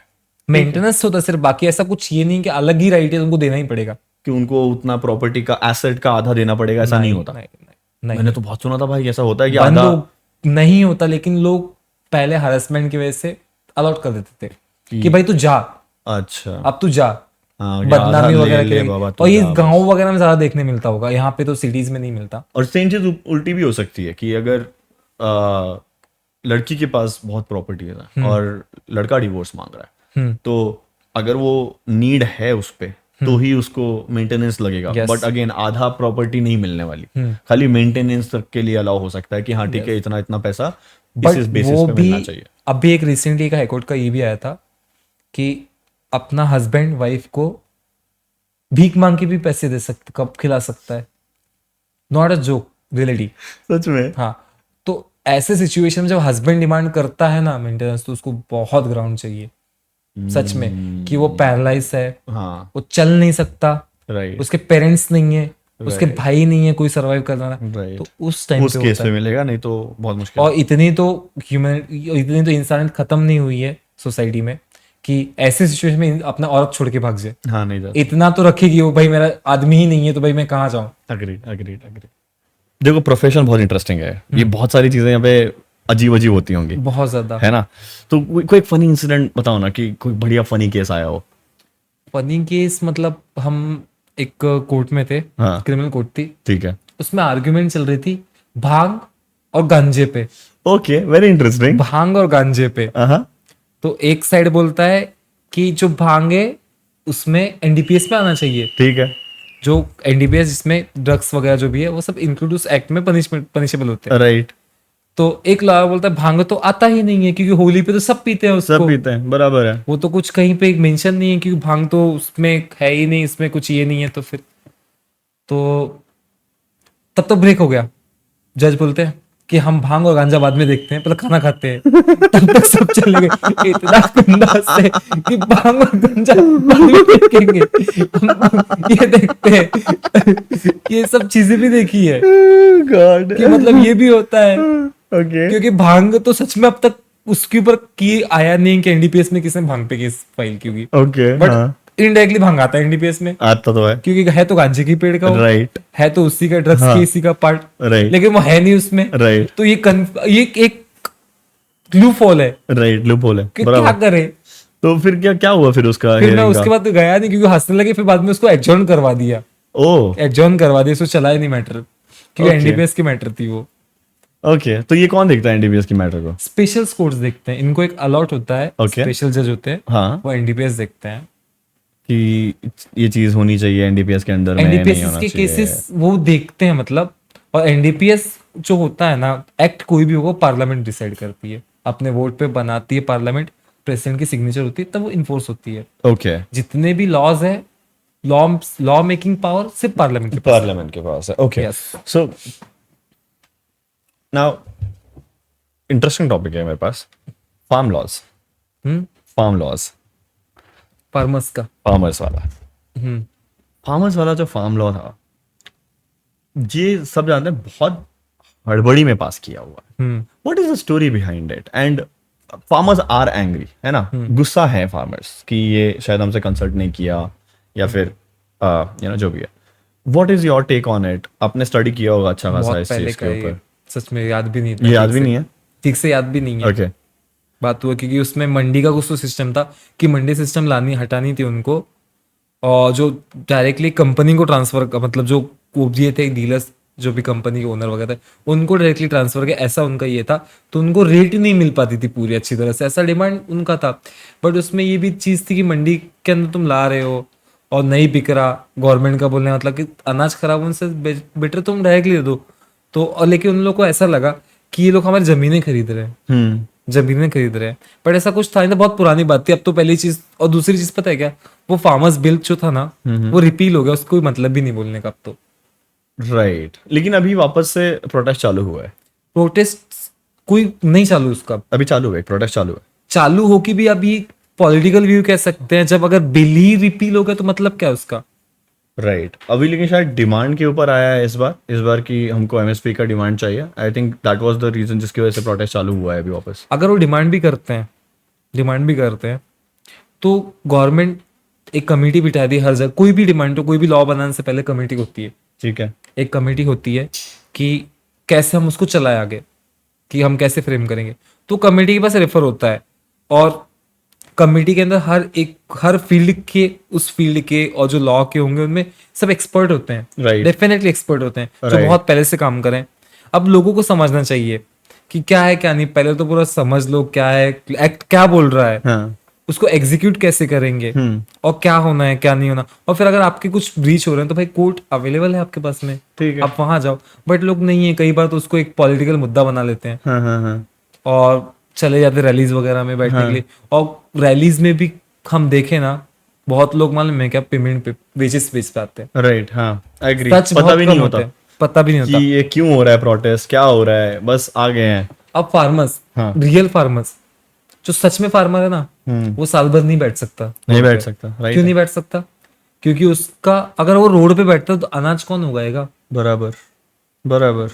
तो ये भी चीज होती ना। और कई बार पता है क्या, एक प्रोटेस्ट के अंदर कोई खुद का चेहरा डेवलप करता है। लाइक अरविंद केजरीवाल, अरविंद केजरीवाल के जैसा, यस। कि मतलब किसी चीज को कहीं और, क्योंकि पॉलिटिक्स में जाने के लिए सबसे चीज मेन चीज होती है फेम, राइट। और जब तुम चेहरा फ्रंट पे आ जाओ तो भाई उसको कोई मतलब ही नहीं ना, फिर उसमें अपनी रोटियां सेकते हैं लोग अपना राजनीति करियर के लिए। वही हुआ वही हुआ अब अरविंद किसान, केजरीवाल के साथ, वही हुआ। अरविंद केजरीवाल के साथ वही हुआ, अभी किसान का ही है, उनका भी यही है। अगर उनको कोई मतलब ही नहीं तो फिर ये क्यों किसी को सपोर्ट करते हैं? पॉलिटिकल पार्टी क्यों इन्वॉल्व होती है वहां पे? अगर गवर्नमेंट किसी की भी है, गवर्नमेंट किसी की भी है, अगर मुझे कोई एक्ट पसंद नहीं आता तो मैं प्रोटेस्ट करूँ ना, कोई दूसरी पॉलिटिकल पार्टी मुझे ज्वाइन कर ही नहीं सकती है। राइट। उनका कोई संबंध ही नहीं है, तो कोई रोल ही नहीं ना। ये मेरा पर्सनल ओपिनियन है ना, और मैं अगर एज अ इंडियन सिटीजन इसको कर रहा हूँ तो मेरा कोई पॉलिटिकल कनेक्शन नहीं है, तो भाई दूर हो जाना, राइट। दूर हो जाना। और ये चीजें बहुत हुई है सब जगह देखने के बाद में। अन्ना हजारे ने प्रोटेस्ट किया बहुत जगह पे, अन्ना हजारे जी ने बहुत जगह किया, तो बट उन्होंने आज तक कभी पॉलिटिकल पार्टी ज्वाइन नहीं की। अरविंद केजरीवाल जी को भी उन्होंने बोला कि तुम पार्टी मत ज्वाइन बनाओ, बराबर, बट स्टिल उन्होंने बनाई। राइट। आज उनकी बनती नहीं है। राइट। और लिकर पॉलिसी के लिए भी उन्होंने बोला था कि मत करो। तो ये चीज है ना कि करता कोई और है, होता कुछ और है। बाहर नहीं आती चीजें। ओके, यूसीसी के ऊपर बात करना है मेरे को। यस। मेरे को ये बताओ, व्हाट एग्जैक्टली इज यूसीसी, और क्या लॉज है जो चेंज होने वाले हैं, और इतना हाइप्ड अप क्यों है यूसीसी, वो समझो। यूसीसी यूनिफॉर्म सिविल कोड, ठीक है। समान नागरिक कायदा, ठीक है। मतलब सबको समान है, बिल्कुल सही है। और ये होना चाहिए, इस पे बहुत पहले सुप्रीम कोर्ट बोल रही है अच्छा। कि आना चाहिए इसको। ओके। क्योंकि इससे पता है एक टेंडेंसी बढ़ती है अलग अलग एक्ट की, हाँ। और जो पर्सनल लॉ होते हैं ना वो एक्ट को ओवररूल करते हैं। ओके। जो पर्सनल लॉ होते हैं वो, पर्सनल लॉ एक्सप्लेन। हम हिंदू हैं, ठीक है, हमको हिंदू मैरिज एक्ट है हमारे ठीक पास, है, हमको आईपीसी है, हाँ, मुस्लिम है। अब हम अगर दो शादियां करते हैं ठीक है, तो 494 बाइगमी है, आईपीसी सेक्शन 494। राइट। बट ये मुस्लिम लोगों को नहीं है, वो अंडर में नहीं आते उनके। नहीं आते। आर्टिकल 14 का वायलेशन है ना ये, clear. Equality before law, right. Article 14 बोलता है लॉ सबके लिए इक्वल है, राइट। तो ये लग रहा है इक्वल है, लग रहा है, क्योंकि एक को लग रहा है दूसरे को नहीं लग रहा, गलत नहीं ये चीज। राइट। और अगर घर में एक गवर्नमेंट है, मतलब सपोज इंडिया में एक गवर्नमेंट है, हाँ। एक अब एक गवर्नमेंट है, एक लॉ है, तो सबके लिए अलग अलग लॉ क्यों चाहिए? हम रिलीजन बेसिस भी तो हो सकता है ना, आप सबका अलग अलग, कि जैसे 7 फेरे वाले अभी आप अपन बात कर रहे थे कि 7 फेरों को कोर्ट ने बोल दिया है कि will consider it as a marriage, right. But Muslim में तो नहीं होता 7 फेरे, तो उनमें तो निकाह पड़ी जाती है। तो उसको आप कैसे बोल सकते हो कि ठीक है आपको एक ही रखेंगे हम यूसीसी में, कि 7 फेरे जो है वो उनको भी कराना पड़ेगा, ऐसे तो नहीं हो सकता, नहीं है ना। यूसीसी में you have to have a like one thing जो दोनों पार्टी अग्री करें, या फिर नॉट जस्ट दो, जितने भी रिलीजन है उनको अग्री भी तो करना पड़ेगा। क्या बिना अग्री किए हम बना देंगे यूसीसी, जो कमेटी होगी? बिल्कुल नहीं बनाएंगे, राइट। क्योंकि अगर बनाते भी हैं तो जब कोई बिल आता है ना उसको पहले, अब यूसीसी का बिल बीच में फॉर्मेट आया था सबके पास में, फॉर्मेट नहीं आया था, ओपिनियन आया था कि आना चाहिए कि नहीं आना चाहिए। ठीक है। अब हर कोई वेट कर रहा है उसका क्या है उसके ना एग्जैक्ट, हाँ, और जरूरी हमको भी देखना है उसके ना क्या है। राइट। हमारा ओवरलैप ज्यादा हो रहा, ओवर रूल ज्यादा हो रहा, या उनका हो रहा, कि दोनों का सेम हो रहा कि नहीं। और जरूरी है सबके लिए अलग अलग रूल्स नहीं होने चाहिए, क्योंकि इसमें बहुत कोर्ट परेशान, गवर्नमेंट परेशान, पुलिस वाले परेशान। और फिर हिंदू है, चलो आपने शादी का बोला, ठीक है 7 फेरे का मान गए, हिंदू है, उनको हिंदू मैरिज एक्ट में सेक्शन 24 बोलता है, स्पेशल है, मतलब हिंदू मैरिज हिंदू के लिए सेक्शन 24 बोलता है मेंटेनेंस। अच्छा, मुस्लिम को नहीं है, उसमें मेंटेनेंस का लॉ नहीं है। अगर हिंदू वाइफ नहीं सरवाइव कर सकती तो वो कर सकती है, मुस्लिम वाइफ कहाँ से सरवाइव करेगी? इवन तो 3 शादी 4 शादी करते हैं, राइट। चारों के बच्चों क्या करेंगे? तो मेंटेनेंस का प्रॉब्लम इसके लिए, इसलिए वो नहीं है उस पे। वो सिर्फ एक ही जगह पे है, 125 सीआरपीसी। ओके। बट वो भी चाहिए कि नहीं उनको, उसके ऊपर है। ओके। तो ये चीज गलत ना, हिंदू को मिल सकता वुमन, मुस्लिम को नहीं मिलेगा। उनके राइट ब्रेक नहीं हो रहे, आर्टिकल 14 उनका जा नहीं रहा है, उनका भी जा रहा है। राइट। तो ये सब चीजें, छोटी छोटी चीजें देखने के बाद में यूसीसी चाहिए। यूसीसी चाहिए। सो चाहिए। अभी तक पास नहीं हुआ है ऐसा कोई बिल, राइट? नहीं। यूसीसी पास नहीं हुआ है, नहीं, बट एक्सपेक्टेड है कि वो जल्दी पास होगा। एक्सपेक्टेड लाएंगे वो। ओके, यस, कि वो आने वाला है। आने वाला है। उसका ड्राफ्ट वगैरह पहला आया है? नहीं, अब तक कुछ भी नहीं आया। उसका अभी तक कुछ भी नहीं, खाली ऐसी बातें हो रही है कि यूसीसी आना चाहिए, और सुप्रीम कोर्ट सपोर्ट कर रहा है इस चीज को। सुप्रीम कोर्ट ने बहुत पहले बोल दिया है कि यूसीसी चाहिए। यूसीसी चाहिए। Make sense, make sense. Pendency कम होगी उससे। उससे पेंडेंसी कम होगी। पेंडेंसी पे आता है। पेंडेंसी का मतलब ये हो गया कि बहुत सारे केसेस पेंडिंग है, right? I don't remember the exact number, but मैंने शायद किसी पॉडकास्ट में सुना था, किसी ने बताया था कि बहुत सारे केसेस पेंडिंग है। एग्री, बहुत सारे। Agree. What do you think is the reason behind it? कि खाली सिविल की बात नहीं कर रहे हैं, खाली उसी से सॉल्व नहीं होगा वो, राइट? केसेस बहुत पेंडिंग है, क्यों है इतने पेंडिंग? डिफरेंट है, और सिविल और यूसीसी डिफरेंट है, कोर्ट प्रोसीडिंग डिफरेंट है। हाँ, एग्जैक्टली। ये प्रोसीडिंग पे आती है हाँ, कि पेंडिंग है। अब हम हमारे साइड से प्रिपेयर है, हाँ। सामने वाला प्रिपेयर नहीं है। मतलब सामने वाला कौन? हम हमारा सबमिशन लेके आए, ठीक है, अपोनेंट प्रिपेयर नहीं है, अपोनेंट प्रिपेयर। एडजॉर्न। ओके, हम दोनों हैं, जज इमरजेंसी छुट्टी पे, ओके। एडजॉर्न। ये चीजें होती है। दो सबसे बड़ा कारण क्या है इतने pending at A cases time का? दोनों सबसे नहीं बड़ा है। कारण क्या है पेंडेंस एट ए होने का? टाइम दोनों अवेलेबल नहीं हो पाते हैं, दोनों पार्टी अवेलेबल नहीं है। नहीं हो पाते हैं, ठीक है। बात ये है। और दूसरी चीज, अवेलेबल भी हो गए तो ऑर्डर्स को टाइम लगता है, क्योंकि जब जजेस है, आप भी अगर एज अ जज सोचते हो कि मैं जज हूं, ऑर्डर पास करनी है, तो बहुत सोच के पास करने पड़ते हैं। ये नहीं कि अभी दोनों आ गए, आर्ग्यूमेंट्स कर दिए, हाँ भाई तू सही है, तू सही है, ये नहीं हो सकता। उस पर सोचना पड़ता है, रिसर्च करनी पड़ती है, जजेस को भी साइटेशंस निकालने पड़ते हैं, किस जजमेंट के बेस पे हम इसको ये देना है। तो इस चीज के लिए टाइम लगता है। बट उसका सोल्यूशन क्या आ सकता है? हाउ? अब नए क्रिमिनल लॉ आ रहे हैं, अब नए क्रिमिनल लॉ आ रहे हैं इंडिया में, जुलाई में इनएक्ट होंगे। ठीक है। अब उसमें क्रिमिनल ट्रायल 3 साल में बाइंड करनी है। 3 साल के ऊपर चला नहीं सकते तुम उसको? 3 साल के ऊपर नहीं चला सकते, 3 साल में खत्म करनी है। ठीक है। अब इसका दूसरा साइड भी ये भी है, अगर सबमिशन रेडी नहीं हुए पूरे तो राइट, फिर एक्यूज छूट जाएगा, सच में इसने किया है वो, विक्टिम को जस्टिस नहीं मिल पाएगा। ये भी एक बात है, प्रॉब्लम है। तो 3 साल में पॉसिबल भी नहीं ना। और ये क्वैसी जुडिशियल नहीं है ना, कि आपको एविडेंस बाइंड नहीं, कि एविडेंस आपको प्रोड्यूस करना है। ये जुडिशियल सिस्टम है, हर चीज बारीकी से देखनी पड़ती है कि है कि नहीं है, और दोनों को सुनना पड़ता है। और कई बार ऐसा होता है कि पेंडेंसी पे आप बोल रहे हो कि पेंडेंसी बहुत ज्यादा है, तो अब हम आर्ग्यू कर रहे हैं, आज आर्ग्यू कर रहे हैं, और तब तक ऑर्डर्स आ गए इसके ट्रांसफर के, ठीक है, जजेस के। ठीक है। तो नए जज बिना आर्ग्यूमेंट सुने ऑर्डर कर सकते हैं, वापस पॉसिबल है, पूरा सुनना पड़ेगा। ये चीजें होती है। तो डू यू थिंक इसका सोल्यूशन ये हो सकता है कि नंबर ऑफ कोर्ट्स या नंबर ऑफ जजेस बढ़े? हो भी सकता है, वो एक प्रॉब्लम है, हो सकता है, वो एक प्रॉब्लम है, एविडेंट प्रॉब्लम है ये। एविडेंट प्रॉब्लम कह भी सकते हैं और नहीं भी कह सकते हैं। ओके। रीजन वो जुडिशरी है, ठीक है।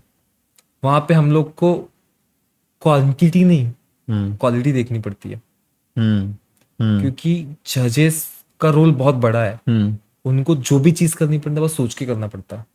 मैं एग्री करता हूँ इस चीज पे, लेकिन अगर मेरे को एक केस के लिए 20-20 साल लग रहे हैं, अक्यूज जो है वो बाहर घूम रहा है 20 साल, उसने अपना लाइफ निकाल लिया, ठीक है, खत्म हो गया, उसने किया होगा कुछ और वो हो चुका है उसका, क्योंकि इतना टाइम लग रहा है एक एक प्रॉपर जजमेंट के लिए, कि उसका समय ही नहीं आ रहा, वो आ रही है तारीख पे तारीख आई जा रही हैं और वो खत्म हो गया, वो मर जाते हैं लोग। जब एक्यूज्ड बाहर आता है, हाँ, तो डिफेंस में जो होता है क्रिमिनल मैटर में, डिफेंस का सबमिशन 90% नहीं होता है। ओके। पूरा सबमिशन विक्टिम का होता है। और जब विक्टिम का ही सबमिशन प्रॉपर नहीं तो एक्यूज करे क्या? वो तो एक्यूज है भाई, उसको छूटना ही है। राइट। काम तो इसका प्रोसिक्यूशन साइड का होता है ना, प्रोसिक्यूशन का काम है कि हम उसको जल्दी जल्दी चलाए। अब आयोज होते हैं, जो इंक्वायरी ऑफिसर होता है, जो इंक्वायरी करता है, मैटर इन्वेस्टिगेट करता है, जो सब कुछ करता है, उसको काम निकलते काफी। और जो पुलिस है ना, पुलिस ही आयो होती है मोस्टली 90%, तो वो बहुत रेयर केस में, स्पेशल केसेस में सीबीआई को केस ट्रांसफर होती है, सीबीआई फिर अदर एजेंसीज को होती है। अब पुलिस की तरफ हम आए तो पुलिस भी सिर्फ कोर्ट के ही काम नहीं करे ना, गवर्नमेंट की भी काम कर रही है, बंदोबस्त भी कर रही है, बराबर। कुछ भी हो जाए, कोई एक्सीडेंट हो गया, कोई इंसिडेंट हो गया, उनको आना है। ये सब चीजें मैनेज करने के बाद में तब उनको ये भी काम करने हैं। तो एटलीस्ट हम उनकी तरफ भी सोचेंगे तो वो भी कहीं ना कहीं सही है। उनको भी सारी चीजें देखनी पड़ती है। राइट। अगर ये चीजें तो इनको थोड़ा रिफॉर्म करो कि हाँ भाई, अगर ये पुलिस वाला है तो सिर्फ केसेस ही देखने वाला है। Right right. ये पुलिस वाला है तो सिर्फ बंदोबस्त देखेगा। ओके, हाँ, कैटेगराइज कर लो उसको। वो कैटेगराइज नहीं है अब तक। ये चीज है। ओके, फिर टेक्नोलॉजी कम है उनके पास में। राइट। जो अब नए एक्ट आएंगे उसमें टेक्नोलॉजी बढ़ाई है। ओके। उसमें थोड़ी सी चेंजेस लाए हैं। वो भी ऐसे चेंजेस है कि थोड़ा टाइम लगे उस चीज को भी। राइट। तो ये है। तो अगर डिफेंस तैयार है, प्रोसिक्यूशन रेडी नहीं हो पाता तो क्या कर सकते हैं? ये भी तो एक बात है ना। बराबर। हम उसको कह नहीं सकते कि ये जो पुलिस वाले वो खुद होके नहीं कर रहे हैं काम, बट उनकी बैक ऑफ स्टोरी कोई होगी ना। राइट है, रीजन होगा। क्योंकि वो भी एग्जीक्यूटिव के अंदर आते हैं। एग्जीक्यूटिव को लॉ एंड ऑर्डर इम्प्लीमेंट करवाने होते हैं। कुछ नए लॉ आ जाए, और आप अगर देख रहे हो ना, प्रोटोकॉल्स बहुत होते हैं। कोई मिनिस्टर आ जाए तो आधे लोग वहां भाग जाते हैं। आधे लोग भाग जाते हैं, इन सेंस वहां लग जाते हैं, वहां लग जाते हैं, उनके पास वो काम आ जाते हैं। ओके। अभी कोई मिनिस्टर, कोई बड़ा ये है तो आधे लोग वहां गए। तो ये चीजें बहुत कम है, इनको कैटेगराइज करना चाहिए। फिर स्ट्रेंथ बढ़ानी चाहिए, नंबर ऑफ पुलिस बढ़ाने चाहिए। Okay. तो ये चीजें धीरे धीरे जाके तब चेंज होगी कि हाँ सर आप यही काम कीजिए, आपका इतना काम है, आप आयो बनोगे, आयो ही रहोगे। अगर एक पुलिस इंचार्ज है, हाँ, सीनियर इंस्पेक्टर है, हाँ, तो उसके अंडर में एटलीस्ट तुम कम से 20 तो पुलिस सब इंस्पेक्टर दीजिए कि एटलीस्ट वो सबको संभाल सके भाई। कि आप ये काम करना, आपको ये करना, आपको ये करना, आपको एक ही बंदा सब काम कैसे करेगा? I agree. राइट। और वो पुलिस है, और ये चीज हमने कोविड में देखी है। राइट। उन्होंने ही सबसे ज्यादा सहन किया है। Right, agreed. क्योंकि कुछ भी होता है, जुडिशरी पुलिस वालों के ऊपर उंगली उठाती है, आप काम नहीं कर रहे हो। पॉलिटिशियन पुलिस वालों पे उंगली उठाते, काम नहीं कर रहे हो आप। पब्लिक जाए कहाँ इंसान? पब्लिक उन पे तुम काम नहीं करो, अब कहाँ जाए? हमको उनको भी सुनना है। अग्रीड। ये चीज होती है। हर टाइम पे पुलिस गलत नहीं है, उनको सोचना पड़ता हम लोगों को भी उनके बारे में। ओके। अब मेरे को कोई बढ़िया से केस बताओ जिसके बारे में आपने ना बढ़िया स्टडी की हो, which is like a popular one, उस पे चलता है। कोई बढ़िया सा केस अभी रिसेंट में जो आपने स्टडी करी हो, इन एंड आउट। अभी? हाँ, अभी रिसेंट वाला कोई। डॉक्टर नरेंद्र दाभोलकर। क्या केस था ये केस ये था कि डॉक्टर नरेंद्र दाभोलकर एक पर्सन थे, ठीक है, जिन्होंने अंधविश्वास के ऊपर, और ये high profile landmark case India का। ओके। लैंडमार्क अभी डिसीजन आया इसका 8 दिन पहले। अच्छा, 8-10 दिन पहले। हाँ। और ये हर लॉ स्टूडेंट को पता होना चाहिए, ठीक है, कि क्या होता है, मतलब कैसे चलती है ये चीजें। तो उसमें ये थी कि डॉक्टर नरेंद्र दाभोलकर नाम का एक जो इंसान था ना, उन्होंने एक समिति बनाई, अंधविश्वास समिति जो थी, ऐसे उनका नाम था। तो वो क्या करते थे, अपने ओपिनियंस उठाते थे, हाँ, कि ये गलत है, अंधविश्वास है, ऐसा ना करो, ये ना करो, वो करो। और डोंट नो, ये चीजें पता है किसी को पसंद आई, किसी को नहीं पसंद आई, राइट। क्योंकि हर चीज के दो होते हैं। अब जो उनके सपोर्टर थे वो उनके सपोर्टर थे, जो उनके विरोध थे उनके, और उनकी पर्सनली किसी से भी दुश्मनी नहीं थी। ठीक है, कि हाँ कि उन्होंने कुछ किया, ये सिर्फ एक आइडियोलॉजिकल फाइट हो गई। ओके। तो उनका, जिनको ये पसंद नहीं थे, तो उन्होंने शायद प्री प्लान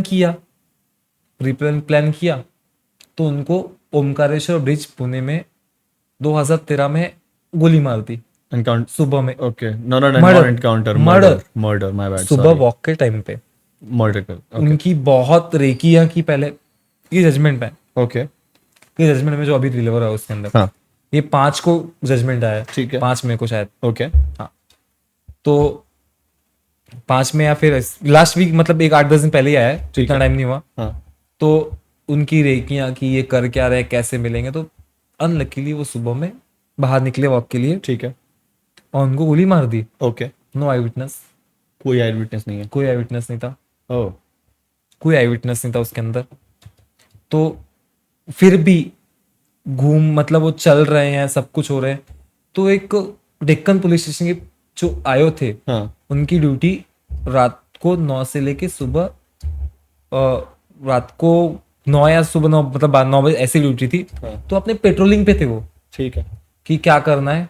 तो पेट्रोलिंग करते टाइम पे सुबह में उनको अराउंड 8:30-9 के टाइम पे लोग की भीड़ दिखी अचानक से। तो भीड़ दिखी तो फिर सुबह में तो इम्पॉसिबल जैसा होता है, क्योंकि पूरे सिटी के अंदर कि ऐसा हो नहीं सकता। राइट नॉर्मल हर कोई यही सोचता है पुलिस वाला कि उसके Right. इलाके में ऐसा हो नहीं सकता। राइट। तो वो गए, तो 2 इंसान वहां पे वो गए, तो देखा एक जो इंसान है वो मरा हुआ पड़ा है। ठीक है। एक मन मरा मरा डिसीज है यहाँ पे। ठीक है। तो लेकिन उनको भी पता नहीं कि हाई प्रोफाइल बहुत बड़े इंसान डॉक्टर नरेंद्र दाभोलकर है, ये पता उनको नहीं नहीं पता था। 2 बुलेट्स मिली, 2 बुलेट्स के कार्टेज मिले और 2 जिंदा राउंड मिले उनको वहां पे। फिर जब उन्होंने देखा तो पुलिस वाले ने तो जरा ध्यान से किया, तो उनके हाथ में आर्टिकल्स की बुक थी उनके। तो उनका नजर पड़ा ये तो डॉक्टर नरेंद्र दाभोलकर, ये तो बहुत बड़ा मैटर है। तो थोड़ा सा फिर उन्होंने ऊपर ये किया, उन्होंने ऊपर इन्फॉर्म किया कि ऐसा ऐसा यहाँ पे हो गया, डॉक्टर नरेंद्र दाभोलकर की डेथ हो गई, मर्डर हो चुका है आज उनका। ठीक है। तो फिर शुरू करना ये किया। फिर धीरे धीरे धीरे धीरे ये इन्वेस्टिगेशन शुरू की उन्होंने। तो कनेक्शन कहीं ना कहीं मिला उसका, यहाँ से वहां, कि ये है वो है। पर उनके जो पहले 2 एक्यूज उठाए थे उन पे डाउट था, बट वो लोग उसमें थे ही नहीं। ओके। तो ये ऐसे मैटर चलता रहा। तो 2018 में पहले 2 एक्यूज अरेस्ट किए। ओके। नहीं, 2018 में पहले 2 एक्यूज अरेस्ट करने से पहले तो पिटीशन बॉम्बे हाईकोर्ट में गई कि ये मैटर पुलिस वाले से शायद नहीं हो पा रहा है, तो इसको सीबीआई को ट्रांसफर की जाए। ठीक है। तो सीबीआई ने को ट्रांसफर किया मैटर वो। हाँ। सो सीबीआई ने 2018 में 2 एक्यूज को अरेस्ट किया। ठीक है। तो एक्यूज को अरेस्ट किया, तो धीरे धीरे उनके जो 2 मेन शूटर थे उन लोग को अरेस्ट किया। ओके। 2 मेन शूटर से मास्टरमाइंड्स भी 2 मिले। हाँ। तो मास्टरमाइंड्स भी एक दूसरे से कनेक्शन से मिले। और ये जो प्लान हुआ था बॉम्बे वगैरह, जजमेंट में है, मैं खुद ओकेनल जजमेंट में, ये 171 पेजेस की जजमेंट है। ठीक है। Only judgement, not chargesheet. 171 pages judgement है, चार्जशीट नहीं है इसके अंदर। तो अरेस्ट किया। तो 2022 में इसने सब चार्जशीट फाइल की सीबीआई ने, जिसमें 54 56 के अराउंड 54 या फिर ऐसे बहुत सारे ये थे, मेरे को एक्यूरेट ये नहीं पता कि बहुत ज्यादा इसमें ये थे, क्योंकि विटनेस थे। विटनेस के साथ चार्जशीट फाइल की, आई विटनेस वगैरह सब कुछ ये वो। और जिसमें जो बाकी 2 एक्यूज थे, मास्टरमाइंड जो 2 शूटर थे वो तो थे, प्लस 2 एक्यूज थे, एक मास्टरमाइंड था। एक ने ये अपना, एक ने गन उनकी रिजॉल्व की वो, ओके, छुपाने वाले, और एक था उनमें। ये 5 लोग थे, 2 मास्टरमाइंड, एक ने गन छुपाया, वो लॉयर था। ठीक है। और 2 एक्यूज थे। ओके। तो कोर्ट में आए, कोर्ट में मैटर स्टैंड हुआ। ठीक है। 2023 में ट्रायल शुरू हुई, फास्ट चली, क्योंकि बहुत ऑलरेडी मैटर पेंडिंग था, 13 से लेके अब तक पेंडिंग था। और ये बहुत इतना हाई प्रोफाइल था, मतलब गवर्नमेंट भी ध्यान देती थी, इवन दिल्ली तक ध्यान था इसके ऊपर। ओके। दिल्ली तक ध्यान था। वो इंसान ऐसा था कि उसके फॉलोअर पूरे इंडिया में थे। ओके। डॉक्टर नरेंद्र दाभोलकर के फॉलोअर पूरे इंडिया में थे। ठीक है। तो इतना तो उनको ध्यान था कि अब क्या चल रहा है। तो मैटर थोड़ा फास्टली क्रॉस एग्जामिनेशन लिया, चीफ सेक्रेटरी ऑफ महाराष्ट्र को लिया, चीफ सेक्रेटरी ऑफ महाराष्ट्र को भी इसमें क्रॉस में लिया। उन्होंने भी, उनको भी क्रॉस एग्जामिनेशन डिफेंस ने लिया। तो कहीं ना कहीं ये भी दिखे। फिर एक्यूज के साइड से भी 2 विटनेस आए कि आपने जब ये शूटरों को पकड़ा तो ये तो उनकी बहन आई मेरे घर पे रक्षाबंधन के दिन, तो आपने कैसे ये आया, तो ये तो गलत है। बट क्रॉस एग्जामिनेशन में उसके अगेंस्ट के शूटरों को पहचान लिया उन्होंने, तो ये था। तो ट्रायल चली, प्लस उन्हें यूएपीए का भी था एक्ट। यूएपीए भी था जो कोई वैलिड नहीं था उस चीज का, वैलिड चला मैटर। तो आर्ग्यूमेंट्स वगैरह सब कुछ हुई। तो एक्यूज नंबर 2 या 1 कुछ तो, कोई तो एक एक्यूज ऐसा था जिसमें सीबीआई और एटीएस को उसने एलिगेशंस दिए कि अंबानी के घर पे बॉम्ब ब्लास्ट रखा था सचिन वाजे ने, वैसा ही हो सकता है तेरे साथ भी, फंसा देंगे तेरे को किसी ना किसी चीज में, तो ये हमको प्रेशर कर रहा है। ये एक्यूज ने डब्ल्यूएस में दिया, तो ये जजमेंट में, जजमेंट की कॉपी हम डाल देंगे लिंक के अंदर, ओके कोई दिक्कत नहीं, लोग रीड कर सकते हैं। हम विदाउट जजमेंट बात नहीं करेंगे, जो है ऑन पेपर बात करेंगे। ठीक है। तो ऐसा एलिगेशंस में दिया, ओके एटीएस को भी उन्होंने दिया ओके और सीबीआई को, तो ये प्रूफ तो नहीं हो पाया, ओके एलिगेशन रह गया। हाँ तो फिर मई में उसका जजमेंट आया, 11 साल बाद, एफआईआर के 11 साल बाद जजमेंट आया। ओके 3 एक्यूटल हो गए हाँ और 2 को लाइफ लग गई, ओके लाइफ इम्प्रिजमेंट लग गई उनको, उम्र कैद। 2 लोगों को उसमें से। बट एक्यूज के साइड का डिफेंस का बोलने का मतलब ये है कि लोग 10 साल के बाद भी आई विटनेस याद रख सकता है उनको वही थे कि नहीं। Fair point. एक्यूज साइड ये बोल रहे कि उनको कैसे याद होगा कि ये पक्के, 10 साल के बाद कैसे याद हो सकता है, अग्रीड। और 4 साल के बाद में तुम अरेस्ट कर रहे हो, पूरा गन नहीं है आपके पास में, स्ट्रॉन्ग एविडेंस नहीं है और साइन नहीं है उस पर डॉक्यूमेंट्स पे भी, तो ये कौन सी चीज है। तो हम तो चैलेंज करेंगे इसको, हाईकोर्ट को जाएंगे। तो अब ये मैटर हाईकोर्ट जाएगा कि अब तक कुछ ये नहीं है। Okay but doctor Narendra Dabholkar की फैमिली बोलती है कि हम हाईकोर्ट सुप्रीम कोर्ट भी जाएंगे, जो 3 एक्यूटल हुए हैं उनको भी जेल भिजवाएंगे। अच्छा ऑफकोर्स अगर वो जाते हैं तो डिफेंस भी जाएगा, क्योंकि अपोनेंट यही होंगे, ये भी अपना रखेंगे बराबर। तो ये भी एक चीज है ना कि 11 साल बाद कोई अरेस्ट हो रहा है, उसको लाइफ लग रही है, हाँ तो पक्का सच में वो है क्या। क्योंकि लोग 1 साल बाद चेहरे भूल जाते हैं, बराबर। कोई फैट गेन कर ले, हाँ कोई फैट लॉस कर ले, चेहरा फेस बदल जाता है, कोई क्लीन शेप वाला बंदा दाढ़ी रख ले, बराबर। ये भी चीज है। बहुत सारी चीजें, तो इतने टाइम बाद कोई कैसे याद रख सकता है, ये भी एक चीज है। तो बहुत सारी चीजें जिसको टारगेट किया हुआ है और एक्यूज के साइड पे ग्राउंड है कि हाँ ये हो भी सकता है। इतना टाइम बाद कोई एकदम परफेक्ट याद नहीं रखता, नहीं रख सकता, राइट। मेक सेंस, भाई इंटरेस्टिंग। कोई सबसे वियर्ड केस क्या देखा है आपने अभी तक? सबसे वियर्ड केस, फैमिली में डीएनए टेस्ट हुआ था एक का, अच्छा बच्चों के लिए, ओके, और बच्चे किसी और के निकले।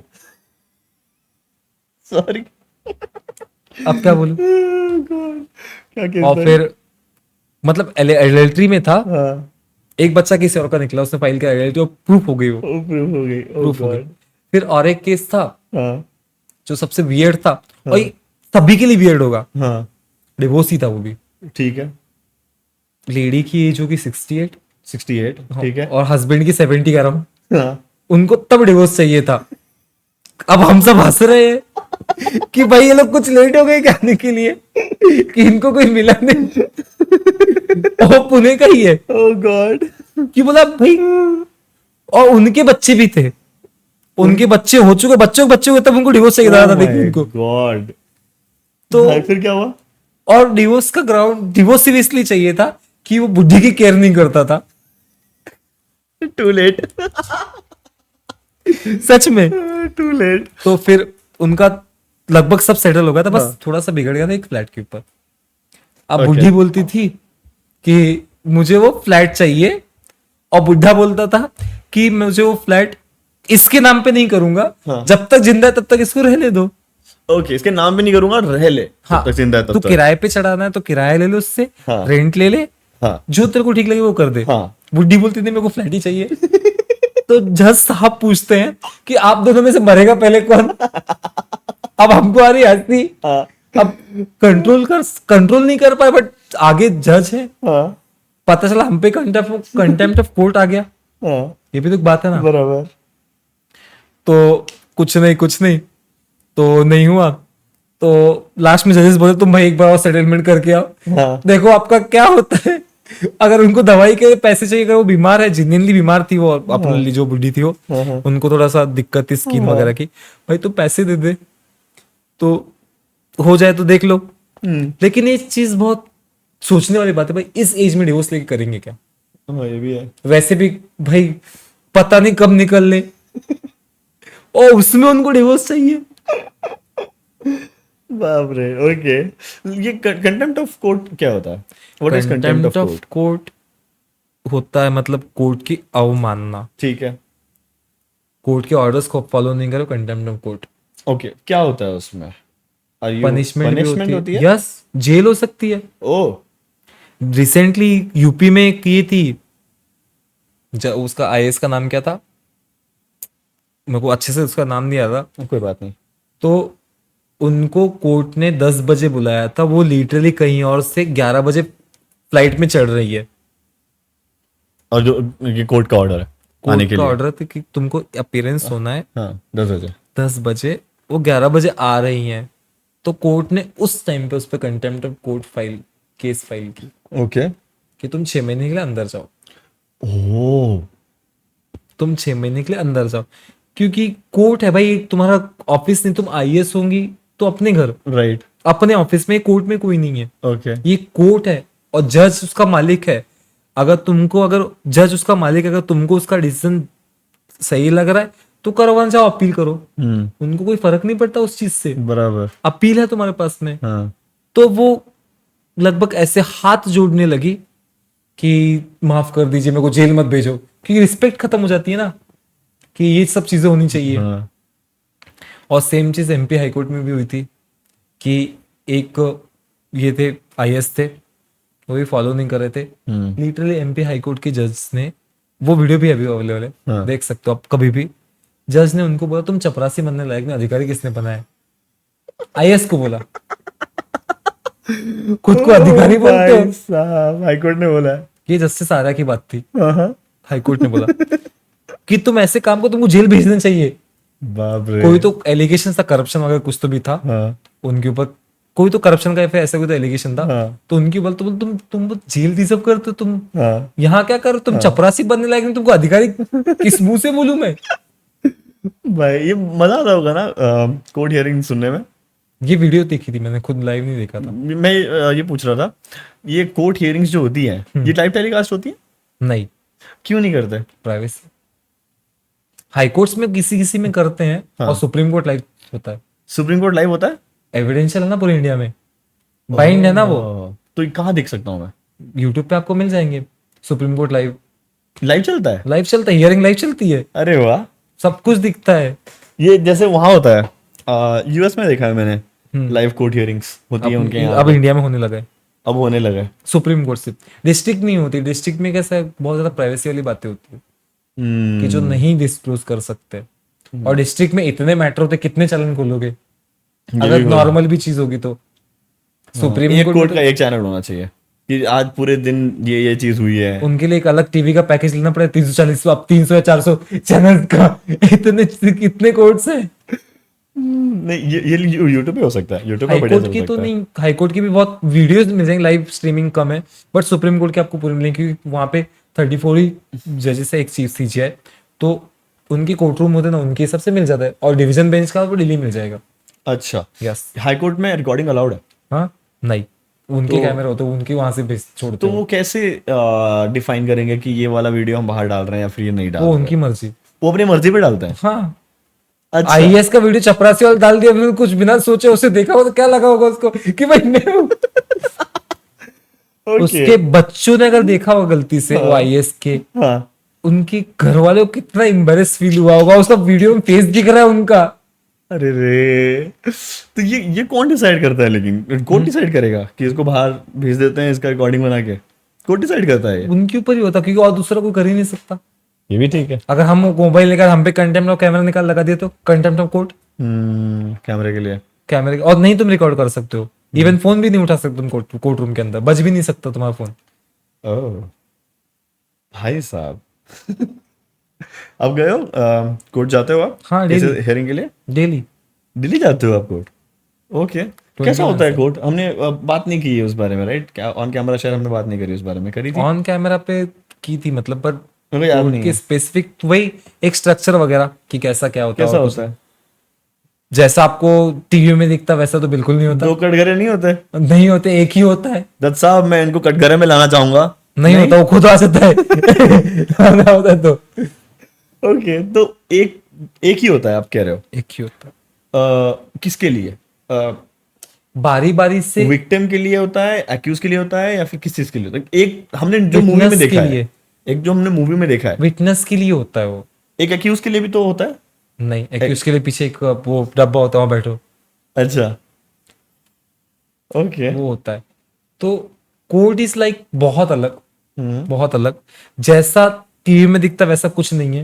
हाँ, जब तक सिनेमा है तब तक लोग खुल के पागल बनते रहेंगे, खुल के, मतलब रियल चीजें नहीं दिखाते हैं, ओके। सिर्फ फेक दिखाएंगे। अगर तुम रियल चीज बता रहे हो बॉलीवुड में तो एटलीस्ट वो काम आनी चाहिए ना। हम्म, तुम लोगों को ऐसे मतलब डरा देते हो कि मतलब ऐसे दिखाते हो कि भाई इसमें डर ही नहीं है, इस चीज की वजह से और भी ऑफेंस बढ़ते हैं ना। वो अब जब भी हम बात कर रहे थे जॉली एलएलबी केस का, सच में उसमें, ओके। डर होना चाहिए लोगों को, कोर्ट क्या है। हम्म, एक कोई तो भी स्टैंड अप कॉमेडी वाला था, उसने बोला था ना कि जज है वो जीभ से पोछा लगाए, वो सच है ही बात। क्या? जज है वो, जीभ से पोछा लगवा देगा तुमसे? जज है वो, एक कॉमेडियन ने बोला था। बट स्टिल इतना डर होना चाहिए कि भाई वो के भी कर दे। हाँ। पनिशमेंट के मामले में जेल ये तो नहीं करेंगे, बट जेल भेज दें, भेज देंगे। क्या करेंगे जाओ उसके 6 बाद? महीना बैठो, चलो। क्या करेंगे उसके बाद में? क्या करोगे? इतना डर होना चाहिए ना। मूवीज में दिखा देते हैं कि भाई कोई क्रिमिनल आया, जज खड़े हो गए। इतना क्रिमिनल कौन है भाई? मुंह छुपा के झुक के आता है वो रियलिटी में कि इनके हाथ में सब कुछ है। ओके, प्रोफेशन पे आते हैं भाई वापस से। So if I want to become litigation lawyer, है ना, जो कि मेरे को आज पता चला है ऐसे होता है, लिटिगेशन लॉयर अलग होता है और कॉर्पोरेट लॉयर अलग होता है, मेरे को पता नहीं था ये। But if I want to become a litigation lawyer and be successful in it, what is the path that I should take? What are the things that I should keep in mind? कैसे होने वाला है मेरा journey? सबसे पहला चाहिए आपको discipline. Discipline चाहिए।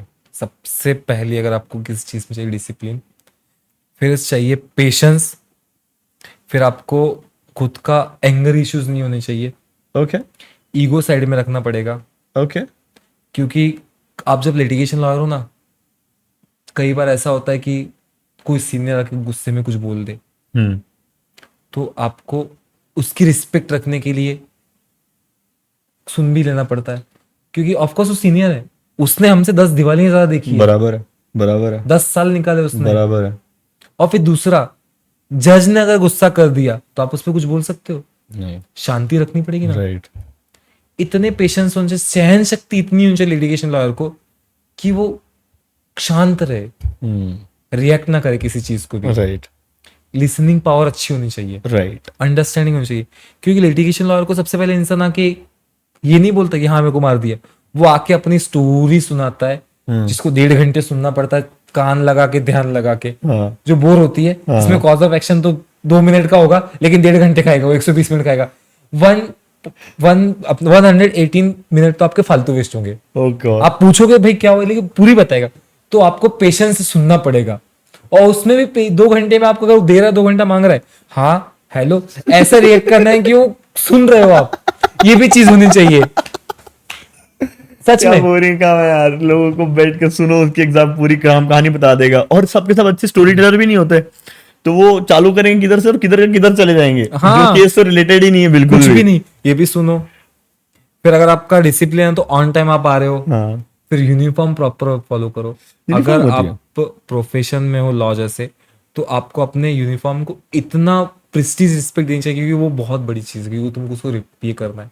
हाँ, ये पूछना था मेरे को, ऐसे यूनिफॉर्म पहन के जाना होता है वहां पे कोर्ट में? यस, ब्लैक कोट, एडवोकेट है तो उसको बैंड और ब्लैक पैंट और फॉर्मल शूज। आप क्योंकि डेली भी जाते हो, जब पहन के जाते हैं आप डेली? हाँ डेली। अरे वाह।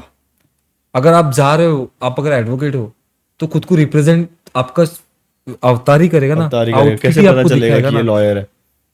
अदरवाइज डिसिप्लिन नहीं है आपके पास में, आप अगर खुद होके जा ही नहीं रहे हो, खुद को मेंटेन ही नहीं रहे हो, मतलब नहीं ना, फिर कोई मतलब ही नहीं इसका। कई लोग, पता है कि अभी लॉ कॉलेजेस में मैंने देखा है कि लोग अपने यूनिफॉर्म को फॉलो नहीं करते हैं। अरे भाई, उन लोगों को पता चलना चाहिए, अगर ये प्रोफेशन है, यूनिफॉर्म का है, तुम आज यूनिफॉर्म फॉलो नहीं करो तो तुम सेम यूनिफॉर्म आगे जाके फॉलो करोगे। बार काउंसलिंग ने अगर कुछ यूनिफॉर्म सेट किया लॉ स्टूडेंट के लिए, हर कॉलेज के लिए, इवन हर लॉ कॉलेज का सेम यूनिफॉर्म है, किसी का भी अलग नहीं, पूरी इंडिया में। ओके, पूरी इंडिया में। हाँ, तो उसके पीछे कोई इंटेंशन होगा ना। बराबर। अगर तुम उस चीज को फॉलो ही नहीं करो, मतलब ही नहीं ना। राइट, तो वहां से वो सिखा रही है कि तुम डिसिप्लिन सीखो। ओके, तो सबसे पहला स्टेप है लिटिगेशन लॉयर बनने के लिए, तुम डिसिप्लिन सीखो, उसके बाद ही कुछ होगा। एक time to time on time करना, सब कुछ करना, वरना रिस्पॉन्सिबिलिटीज कभी नहीं आएगी अगर डिसिप्लिन नहीं है तो। फिर ओके। ये मेन जब हम कोर्ट जाते हैं, आई एम सॉरी मैं वापस भटक रहा हूँ कि मैंने एक क्वेश्चन है मेरे को ऐसे रैंडम, कोर्ट रूम में हमने मूवीज में देखे कि लोग बैठे होते हैं साथ में, पीछे ऐसे बेंचेस होती है, बेंच में बैठे होते हैं, कौन जाके बैठता है वहाँ? वो मोस्टली तो सब ये होते हैं कि अपने जो पार्टीज के अपोनेंट वगैरह, ठीक है, या कुछ पार्टी के एप्लीकेंट रिस्पोंडेंट, वो लोग होते हैं, बाकी कोई नहीं होता। कोई भी जाके बैठ सकता? कोई भी जाके बैठ सकता, आप जाके तो बैठ सकते, लेकिन आपको भी तो कुछ काम होना चाहिए ना। नहीं मतलब मेरे पास, मैं फालतू बैठा हूँ आज ठीक है, हाँ। चलो आज किसी की हियरिंग सुन के आते हैं आ जा सकते हो, सच में जा सकते और हो। कोई उसमें रजिस्टर करना पड़ता होगा आपको कि कोई भी जा सकता है? It's public space. Supreme court नहीं जा सकते हो, सुप्रीम कोर्ट नहीं जा सकते, बाकी हाई कोर्ट और वहां पे डिस्ट्रिक्ट? आपको पासेस होते हैं, और फिर एंट्री पास, गेट पास होता है आपका, देन या फिर आप खुद अगर आपका मैटर है तो आप जा सकते हो, या फिर आपका लॉयर है साथ में तो आप जा सकते हो। या फिर फैमिली? हाँ, फैमिली? फैमिली के अंदर जाना तो आपके साथ लॉयर के साथ ही जाओगे ना। हाँ हाँ, लॉयर के साथ जाओगे आप। अननोन इंसान मतलब कि चलता फिरता, चलो भाई हाँ आज निकल रहे सुप्रीम कोर्ट, अरे ये सुप्रीम कोर्ट, चलो चलो एक राउंड ये मार के नहीं आते हो हैं। सकता। ये डिस्ट्रिक्ट्स और हाई कोर्ट्स में हो सकता है, हो जाता है, वहां पे कोई दिक्कत नहीं। हाई कोर्ट में आप ऐसे आज, अरे कोर्ट है यहाँ, चलो देख के आते हैं बट क्या हो लेकिन रहा आप अगर जाओगे ही ना 2-5 मिनट में बोर हो जाओगे, भाई एक चल के आ रहा है मुझे नहीं समझ में आ, चलो यहाँ से है। उठ बोरिंग लो। होता है? हाँ, क्या बात कर रहे हो? क्योंकि आपको समझना है, लीगल लैंग्वेज आपको क्या ही समझेगी। ये क्या लैंग्वेज में होती है? इंग्लिश में होती है? होती तो इंग्लिश में ही हाई कोर्ट्स, और हाई कोर्ट इंग्लिश में होते हैं, हाई कोर्ट सुप्रीम कोर्ट। और जो डिस्ट्रिक्ट कोर्ट होते हैं, एक तो नेटिव लैंग्वेज वहाँ की, या फिर इंग्लिश। तो वहां पे अगर सेक्शंस में अगर बात कर रहे हैं तो आपको क्या पता कौन सा Sections सेक्शन में क्या है, तो नहीं पता चलेगा। ये भी तो बात है। तो वो चीज नहीं होती। एक वीडियो देखी थी मैंने रिसेंटली, मतलब पुरानी है काफी, उसमें एक अंकल होते हैं जिनको इंग्लिश नहीं आ रही होती, वो लॉयर होता है और जज होता है, जज इंग्लिश में बात कर रहे होते हैं, तो वो इंग्लिश में बोलते हैं कि why aren't you speaking in English, और बोल रहे हैं जज साहब, वैसे क्या बोलते हैं जज को जब आप एड्रेस कर रहे होते हैं? योर ऑनर, योर हाँ ऑनर, हाँ हाँ, माय लॉर्ड बंद हो चुका है। अच्छा माय लॉर्ड बंद हो गया, Yes. ओके, योर ऑनर बोलते हैं। योर ऑनर, योर ऑनर, दिक्कत तो यही है कि हम भी इंग्लिश नहीं जानते हैं, हम वो शायद यूपी के साइड के होंगे, हम भी इंग्लिश नहीं जानते हैं, हमने तो बोला कि ट्रांसलेटर ला के दीजिए, हम इंग्लिश नहीं समझते हैं, हम दिक्कत तो वही आ रही है, और वो इंग्लिश में बात कर रहे थे। तो ऐसे हो जाता है कभी, या फिर it is like rare thing?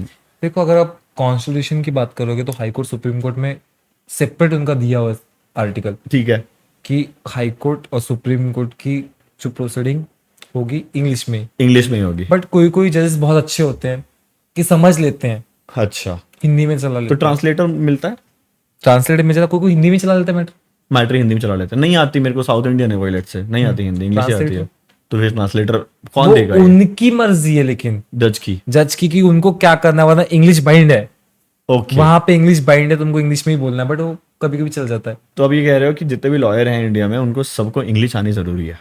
हाँ ऑफ कोर्स, नहीं आती तो नहीं आती तो फिर लॉयर नहीं बन सकते? बन सकते हैं, बट वो खुद की ग्रोथ कहीं ना कहीं रोकेंगे ना, राइट राइट राइट राइट, खुद की ग्रोथ रोकेंगे ना वो। इंटरेस्टिंग। मेरे को किसी दिन लेके चलना है यार, मैं हेयरिंग सुनना चाहूंगा, मतलब कोई इंटरेस्टिंग वाला हो ना केस, बढ़िया बिल्कुल बिल्कुल। फनी सा, मेरे को ले चलना, मैं सुनना चाहूंगा चल के, मेरे को बैठ के, मतलब आईपीसी वगैरह तो नहीं समझ में आएगा, लेकिन होता है वहां पे कोर्ट रूम में ड्रामा होता है, जैसे जॉली एलबी मूवी है ऐसे, इतना ड्रामा तो नहीं होता होगा, बट थोड़ा भी ड्रामा बिल्कुल भी नहीं नहीं होता, होता, थोड़ा भी ड्रामा नहीं कुछ होता नहीं होता भाई। कि ये अक्यूज कर रहे हैं कि ये देखो इसने ऐसा किया था ये हाँ कई इतना नॉर्मल होता है वो सिर्फ कैसा? फैमिली केसेस वगैरह में, हाँ, और रियलिटी में नहीं होता, फैमिली केसेस में होता है, क्रिमिनल केस में नहीं होता, किसी कलेश देखने फैमिली जाऊंगा। में होता है, क्योंकि फैमिली में ऐसा है कि हस्बैंड वाइफ की लड़ाई है। हाँ हाँ हाँ अब जज भी तो आखिर पारिवारिक माहौल में से आता है, हाँ हाँ हाँ जज भी तो वही होते हैं कि वो भी तो कहीं ना कहीं शादीशुदा है, हाँ। तो कुछ कर नहीं सकते ना, हाँ। तो समझ लेते हैं वो, तो फिर कहीं ना कहीं हो जाता थोड़ी बहुत। बट उनके जो लॉयर्स होते हैं दोनों के, शांत करवा देते तुरंत, अच्छा। विद इन 2 मिनट शांत कर, शांत रहो शांत रहो शांत रहो। रोना धोना होता होगा बहुत, जब फाइनल ऑर्डर्स होते हैं ना, जब सपोज किसी का क्रिमिनल में किसी को जेल हो जाए, हाँ। तब रोते घर वाले, परमानेंट लाइफ लग जाए या फिर 10 साल या 5 साल जो भी उनको पनिशमेंट लगी तो रोते हैं लोग। और कंपनसेशन है, कोई सिविल मैटर बहुत बड़ी चल रही है, छूट गई हाथ में से, तो फिर इंसान अगर नहीं हिम्मत उसकी तो फिर दुखी हो जाता है, फिर फाइन, और सबसे ज्यादा डिवोर्स में रोते हैं लोग। सच में रोते हैं, क्योंकि कैसा पता है कि लोग जा रहे हैं कोर्ट में और खुद मांग रहे डिवोर्स, बट एक इमोशनल मोमेंट होता है उनके लिए वो, कि हमने कितना सोच के आए थे और आज पेपर पे लिखा है तुम्हारी शादी नल एंड वॉइड हो गई आज। तो ये चीज कहीं ना कहीं इफेक्ट करती है और होनी भी चाहिए। फिर वो इंसान ने जो रोया नहीं, चाहे वो लड़का हो लड़की, फिर रो ही देते हैं। ऐसे आपने देखा होगा ऐसे भयंकरी बड़े बड़े ऐसे अंकल, मतलब अंकल नहीं, मतलब मैच्योर लोगों को फूट फूट के रोते हुए। नहीं, मैंने इतना नहीं देखा। लेकिन रोते तो होंगे। गैंगस्टर से कभी कोई एक हुआ है कि भाई हाँ हमने जानते हैं कि बहन ये गैंगस्टर है, ऐसा कभी हुआ है आपका सामना कि हाँ ये गैंगस्टर, इसका केस अगेंस्ट लड़ रहे हैं, जो भी है, आप लड़ नहीं रहे होगे लेकिन आपने देखी हो, ऐसा कोई गैंगस्टर से कभी मुलाकात हुई हो? Gangster since in the sense, मालूम है एक मैटर हमारे पास में है, जो सामने वाला है वो वैसा ही है। कैसा? कि गुंडा टपोरी टाइप ही है। टपोरी टाइप, ठीक है, गुंडा ही है कह सकते हैं, बट हमको कोई फर्क नहीं पड़ता। कोई फर्क नहीं, उसने कभी आके हमसे कुछ बोला ही नहीं। सिविल मैटर है, उसको कुछ करना ही नहीं है। ओके, क्या कैसे? सिविल मैटर ऐसा है कि उनकी जगह किसी और पे है और नाम किसी और के, वो नहीं कि पोजीशन होता है कि किराए से घर में अगर हम तुम रहे हो 10 साल से ऊपर तो बाय डिफॉल्ट आपकी हो जाएगी वो। ऐसा होता है? ऐसा एक लॉ है क्या? हाँ। एक सेकंड, मेरे को लॉ समझाओ। ये है कि अगर आप इस घर में रह रहे हो, हाँ, इस घर में आप 12 साल से रह रहे हो continue without any notice period. Without any notice period मतलब कि मैं इसका ओनर हूँ, हाँ, आप इसमें रह रहे हो मेरी जी मर्जी से 12 साल, और अग्रीमेंट नहीं है? अग्रीमेंट नहीं है। अच्छा। और मैंने कभी आपको बाहर निकलने के लिए कहा भी नहीं कि भाई अब तुम यहाँ से बाहर मत निकलो, तो आप लाइबल हो, उसमें आपका राइट्स है प्रॉपर्टी पे। क्या बात कर रहे हो? कि मैं यहाँ पे बहुत टाइम से रह रहा हूँ तो ये मेरी है प्रॉपर्टी। अरे वाह। तो ये ऐसा ही था वो केसेस, वो 85 की प्रॉपर्टी तब से उनके पैसे उनके पास है और कोई एग्रीमेंट नहीं है, कुछ नहीं है, बस वो रह रहे हैं। अरे उनके पास पावती है कि उन लोग आज भी 1-1, 2-2 रुपए 50 पैसे रेंट पे किए हैं। किसको? उनके पापा को। एक मिनट जेब में, अरे ये लो भाई खाओ। क्या ये पास पीछे रह गई, दूर दूर हो गई। हाँ, बता रहे थे। तो नहीं, अगर मैं रेंटर हूँ, टेनेंट हूँ, है ना, टेनेंट, और मैं टेनेंट हूँ और मैं रेंट दे रहा हूँ हर महीने, लेकिन मेरे को 10-12 साल हो गए हैं रेंट देते देते रह रहा हूँ, तो मेरी अब ये जगह पे मेरा राइट है विदाउट उनके बाहर निकालने के। इससे मतलब उन्होंने बाहर नहीं निकाला मेरे को 10-12 साल तक, उसके बाद कहा भी नहीं, कुछ भी कहा भी नहीं, बस पड़े हैं, तो वो लाइबल है आपको दूसरा घर देने के लिए। ओ राइट्स, बट रेंट पे खुद का भी दे सकते, बट उनको आपको रहने की जगह देनी पड़ेगी कि आप अगर यहां से आपको निकाल रहे हो तो कहीं तो आपको छत दे। ये चीज है। बट इसमें कंडीशन ये है कि कोई रेंट एग्रीमेंट नहीं होना चाहिए 10-12 साल का। रेंट एग्रीमेंट नहीं, कुछ भी हो, आपको उसकी कभी इच्छा नहीं हुई कि आपको बाहर निकाले। अच्छा, देखते रहेंगे नॉर्मली रेंट एग्रीमेंट करते हैं, हाँ, 1 साल रह रहे हो तो 11 मंथ का होता है। हाँ। 1 मंथ क्यों होता है? नोटिस पीरियड, ओह, कि आपको पहले इन्फॉर्म था 11 मंथ का ये था, 1 महीना नोटिस पीरियड था आपको। हाँ, रीजन ये होता है। इसलिए लोग बहुत लंबे रेंट पे नहीं देते कि जैसे 5 साल का, 3 साल का लीज कर लेते हैं ना, तो उस पे ये चीज नहीं बैठती। फिर लीज कर लेते हैं, फिर लीज अगर 60 महीने की है, 5 साल मतलब 12-5 तो 59 मंथ होती हो। वो भी ओके, 1 मंथ नोटिस पीरियड है कि हमने बताया था। ये मेरे को आज पता चला कि 11 महीने क्यों होती है, मेरे को आज तक नहीं पता और lease max to max lease 99 year की होती है। कूल भाई, ये तो बहुत बहुत सेक्सी बताया आपने, मेरे को पता नहीं था, लेकिन ये खतरनाक भी है ना। फिर मान लो एक बात बताओ, ऐसा हो जाता है कि मैं किसी अबैंडन घर में रह रहा हूँ, है ना, हो गया मेरे को 10-12 साल, अब मेरे को नहीं पता उसका ओनर। उन पहले तो इस चीज में है कि वो पहले आपको अपने घर में परमिशन दे रहने के लिए, वरना आपको इनलीगल ट्रेसपास भी लग जाएगा कि मेरे घर में चोर घुस गए बिना परमिशन। 10-12 साल के बाद, 10-12 साल के बाद भी तो आप कुछ तो प्रूफ होगा कि इन्होंने मेरे को लाए थे घर पे। अच्छा, वो प्रूफ चाहिए, हाँ, कि लाए थे, नहीं तो तुम बस अगर तुम नहीं लाए तो पहले तो आप क्रिमिनल हो कि ट्रेसपास किया। ट्रेसपास किया विदाउट परमिशन तुमने, कि पब्लिक प्रॉपर्टी नहीं हो, प्राइवेट प्रॉपर्टी, उसमें तुम घुस गए बिना परमिशन के, तो आप गलत हो, बात खत्म। ओके, हाँ, तो फिर वो खत्म ही हो गया। लेने के देने पड़ जाएंगे, प्रॉपर्टी मांगने आते तो अपना जेल जाना पड़ेगा, बेल के पैसे देके जाना पड़ेगा। हाँ, ये बेल, ये भी जानना था मेरे को, बहुत अच्छा। बेल जो होती है Yes. इससे कितने पैसे लगते हैं और वो पैसे डिसाइड कौन करता है कि कितने लगेंगे? डिपेंड हाँ, वो समझाओ मेरे को, कैसे होती है वो? Depend on section, depend on lawyer, और depend on court, high court है, सुप्रीम कोर्ट है, ठीक है। डिस्ट्रिक्ट है, हाँ, उस पर डिपेंड करता है, हर एक के अलग अलग चार्ज होगी। ओके। तो ऐसा कोई सेट होगा ना कि ये अगर ये चार्जेस लगाए तो इसके ऊपर इतने का बेल अमाउंट होगा? ये कौन फाइनल से किसका है कि कितना बेल अमाउंट इसका भी नहीं, सब अपना डिसाइड करते, कोई 10 लाख भी लेता, कोई 5 लाख भी लेता, कोई 1 लाख भी लेता, कोई 10,000 भी ये लेता। कौन डिसाइड करेगा? खुद खुद मतलब अपने आप से थोड़ी बोल सकता हूँ कि मैं आज 2 रुपए देके बेल ले रहा हूँ, ऐसा थोड़ी होगा। कौन देगा? क्लाइंट को बोल दो, क्लाइंट अगर आ रहा है कि हाँ क्लाइंट दिख रहा है, बहुत क्लाइंट है और रेपुटेड वकील है, कि उसने कम से कम लॉयर है कि 10-15 साल की प्रैक्टिस है, ब्रो 3 लाख रुपए होंगे बेल के, करवा दे, अगर चाहिए तो ठीक है, वन छोड़ दो, और सेम काम दूसरा भी कर सकता है। तो ये जो बेल अमाउंट होता है किसके पास जाता है? लॉयर। व्हाट? एक सेकंड ये जो बेल का पैसा है, हाँ ये बेल का पैसा हम देते किसको है? लॉयर को? हाँ, ये कोर्ट को नहीं जाता पैसा? नहीं, कोर्ट को तो बॉन्ड होता है, वो 25,000 50,000 का जो टर्म्स एंड कंडीशन देते हैं वो। तो ये जो हो रहा है कि 10 लाख रुपए भरे इन्होंने बेल के लिए, तो lawyer क्या 5 लाख रुपए लग गए बेल में, तो वो लॉयर की फीस है। हाँ, वो लॉयर पैसा ले रहा है उतना बेल करवाने का। हाँ। क्यों? प्रोफेशन है उसका। नहीं वैसे नहीं कि वो खुद कैसे डिसाइड करेगा कि आर्ग्यू की है उसने लॉ पॉइंट्स पे, उसने मेहनत की है।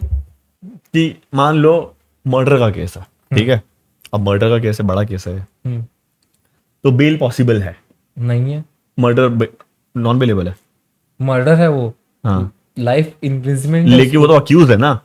एक्यूज के लिए है ना, नहीं एक्यूज को ही बेल चाहिए ना, क्योंकि वही जेल जाता है ना। हाँ, मैं वही बोल रहा हूँ, अक्यूज जो है हम्म, प्रूफ थोड़ी हुआ कि उसने मर्डर किया है। इसलिए तो बेल चाहिए ना। हाँ, तो बेल हो सकती है ना। नहीं भी हो सकती है।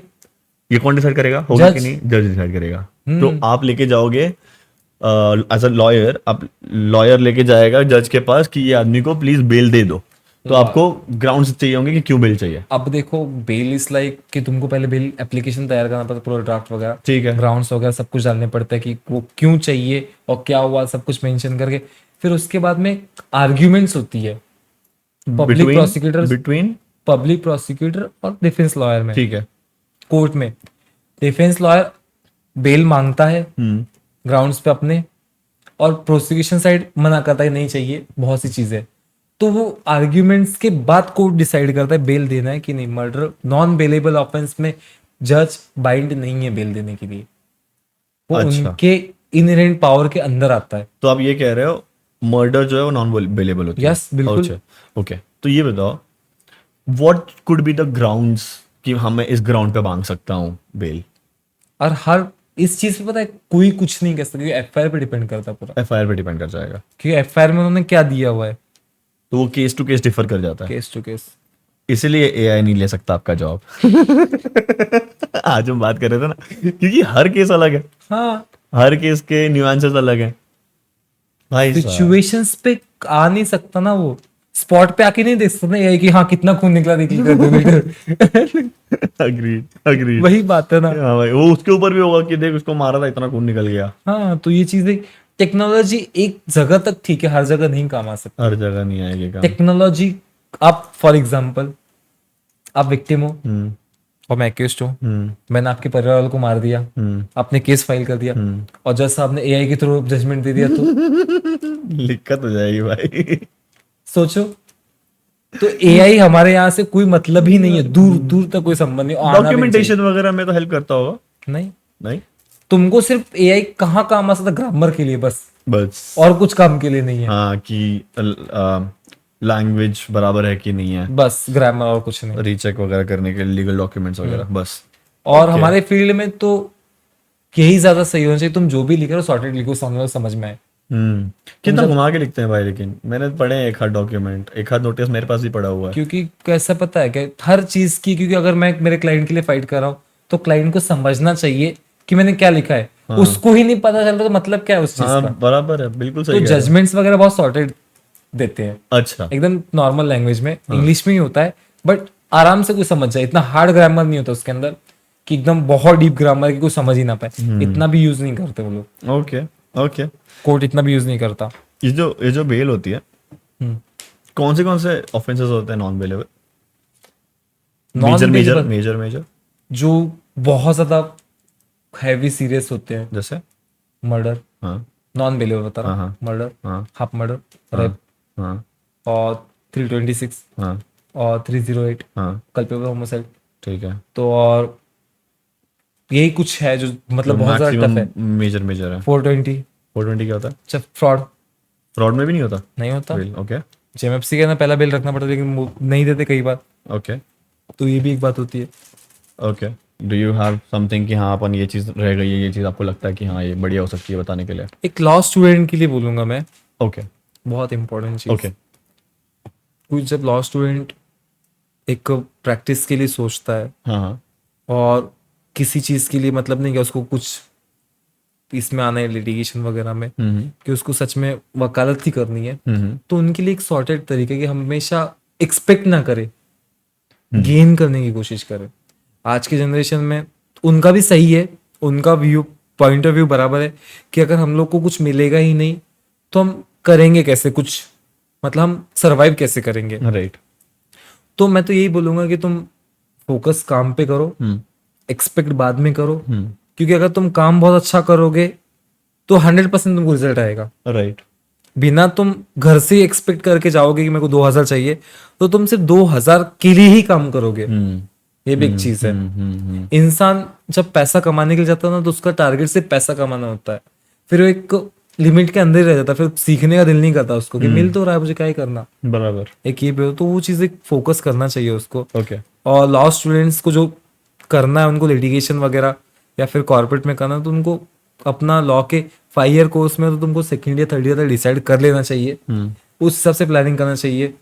क्योंकि अगर 5 ईयर्स कोर्स है, तुम एलएलबी करते हो तो ऑलरेडी 23 साल के तुम हो जाते हो, 23-24 मतलब काफी हो जाता है। फिर उसके घर वाले उसके बाद घर वाले पूछते हैं कि तुम्हारा विजन क्या है आगे की, राइट राइट, इसका प्लान क्या है। तब तक कोई ब्लाइंड ना रहे, कॉर्पोरेट है कोई तैयार रहे कि नेक्स्ट मूव क्या होगा। Right. तो ये चीज उनको सीखनी चाहिए लॉ स्टूडेंट्स, ओके ओके, जो बहुत जरूरी है। that was it. Okay, I think that was it. Thank you so much ऋषि भाई for doing this. I think बहुत informational रहा है ये, और मैंने बहुत सारी चीजें सीखी भाई। मतलब मेरे को बहुत सारी चीजें नहीं पता थी। बेल ऐसे यही नहीं पता था कि वकील लेके जाता है पैसा। मेरे को लगा शायद देना पड़ता होगा कोर्ट वगैरह में कहीं पे। कोर्ट को देंगे? आई डोंट नो, हमारी मेहनत है, इसीलिए तो वकालत है ये। मोटा पैसा इसमें अगर जम जाए तो। So I think it is a great profession. Anybody who wants to get into the profession, DM him. बहुत परेशान कर दो एकदम इसको, और he'll help you. Very intelligent guy, I'm telling you. इतने सारी चीजें नहीं पता होती थी जल्दी लोगों को। So thank you so much for doing this भाई. I appreciate it a lot. चलो, bye guys. Bye bye.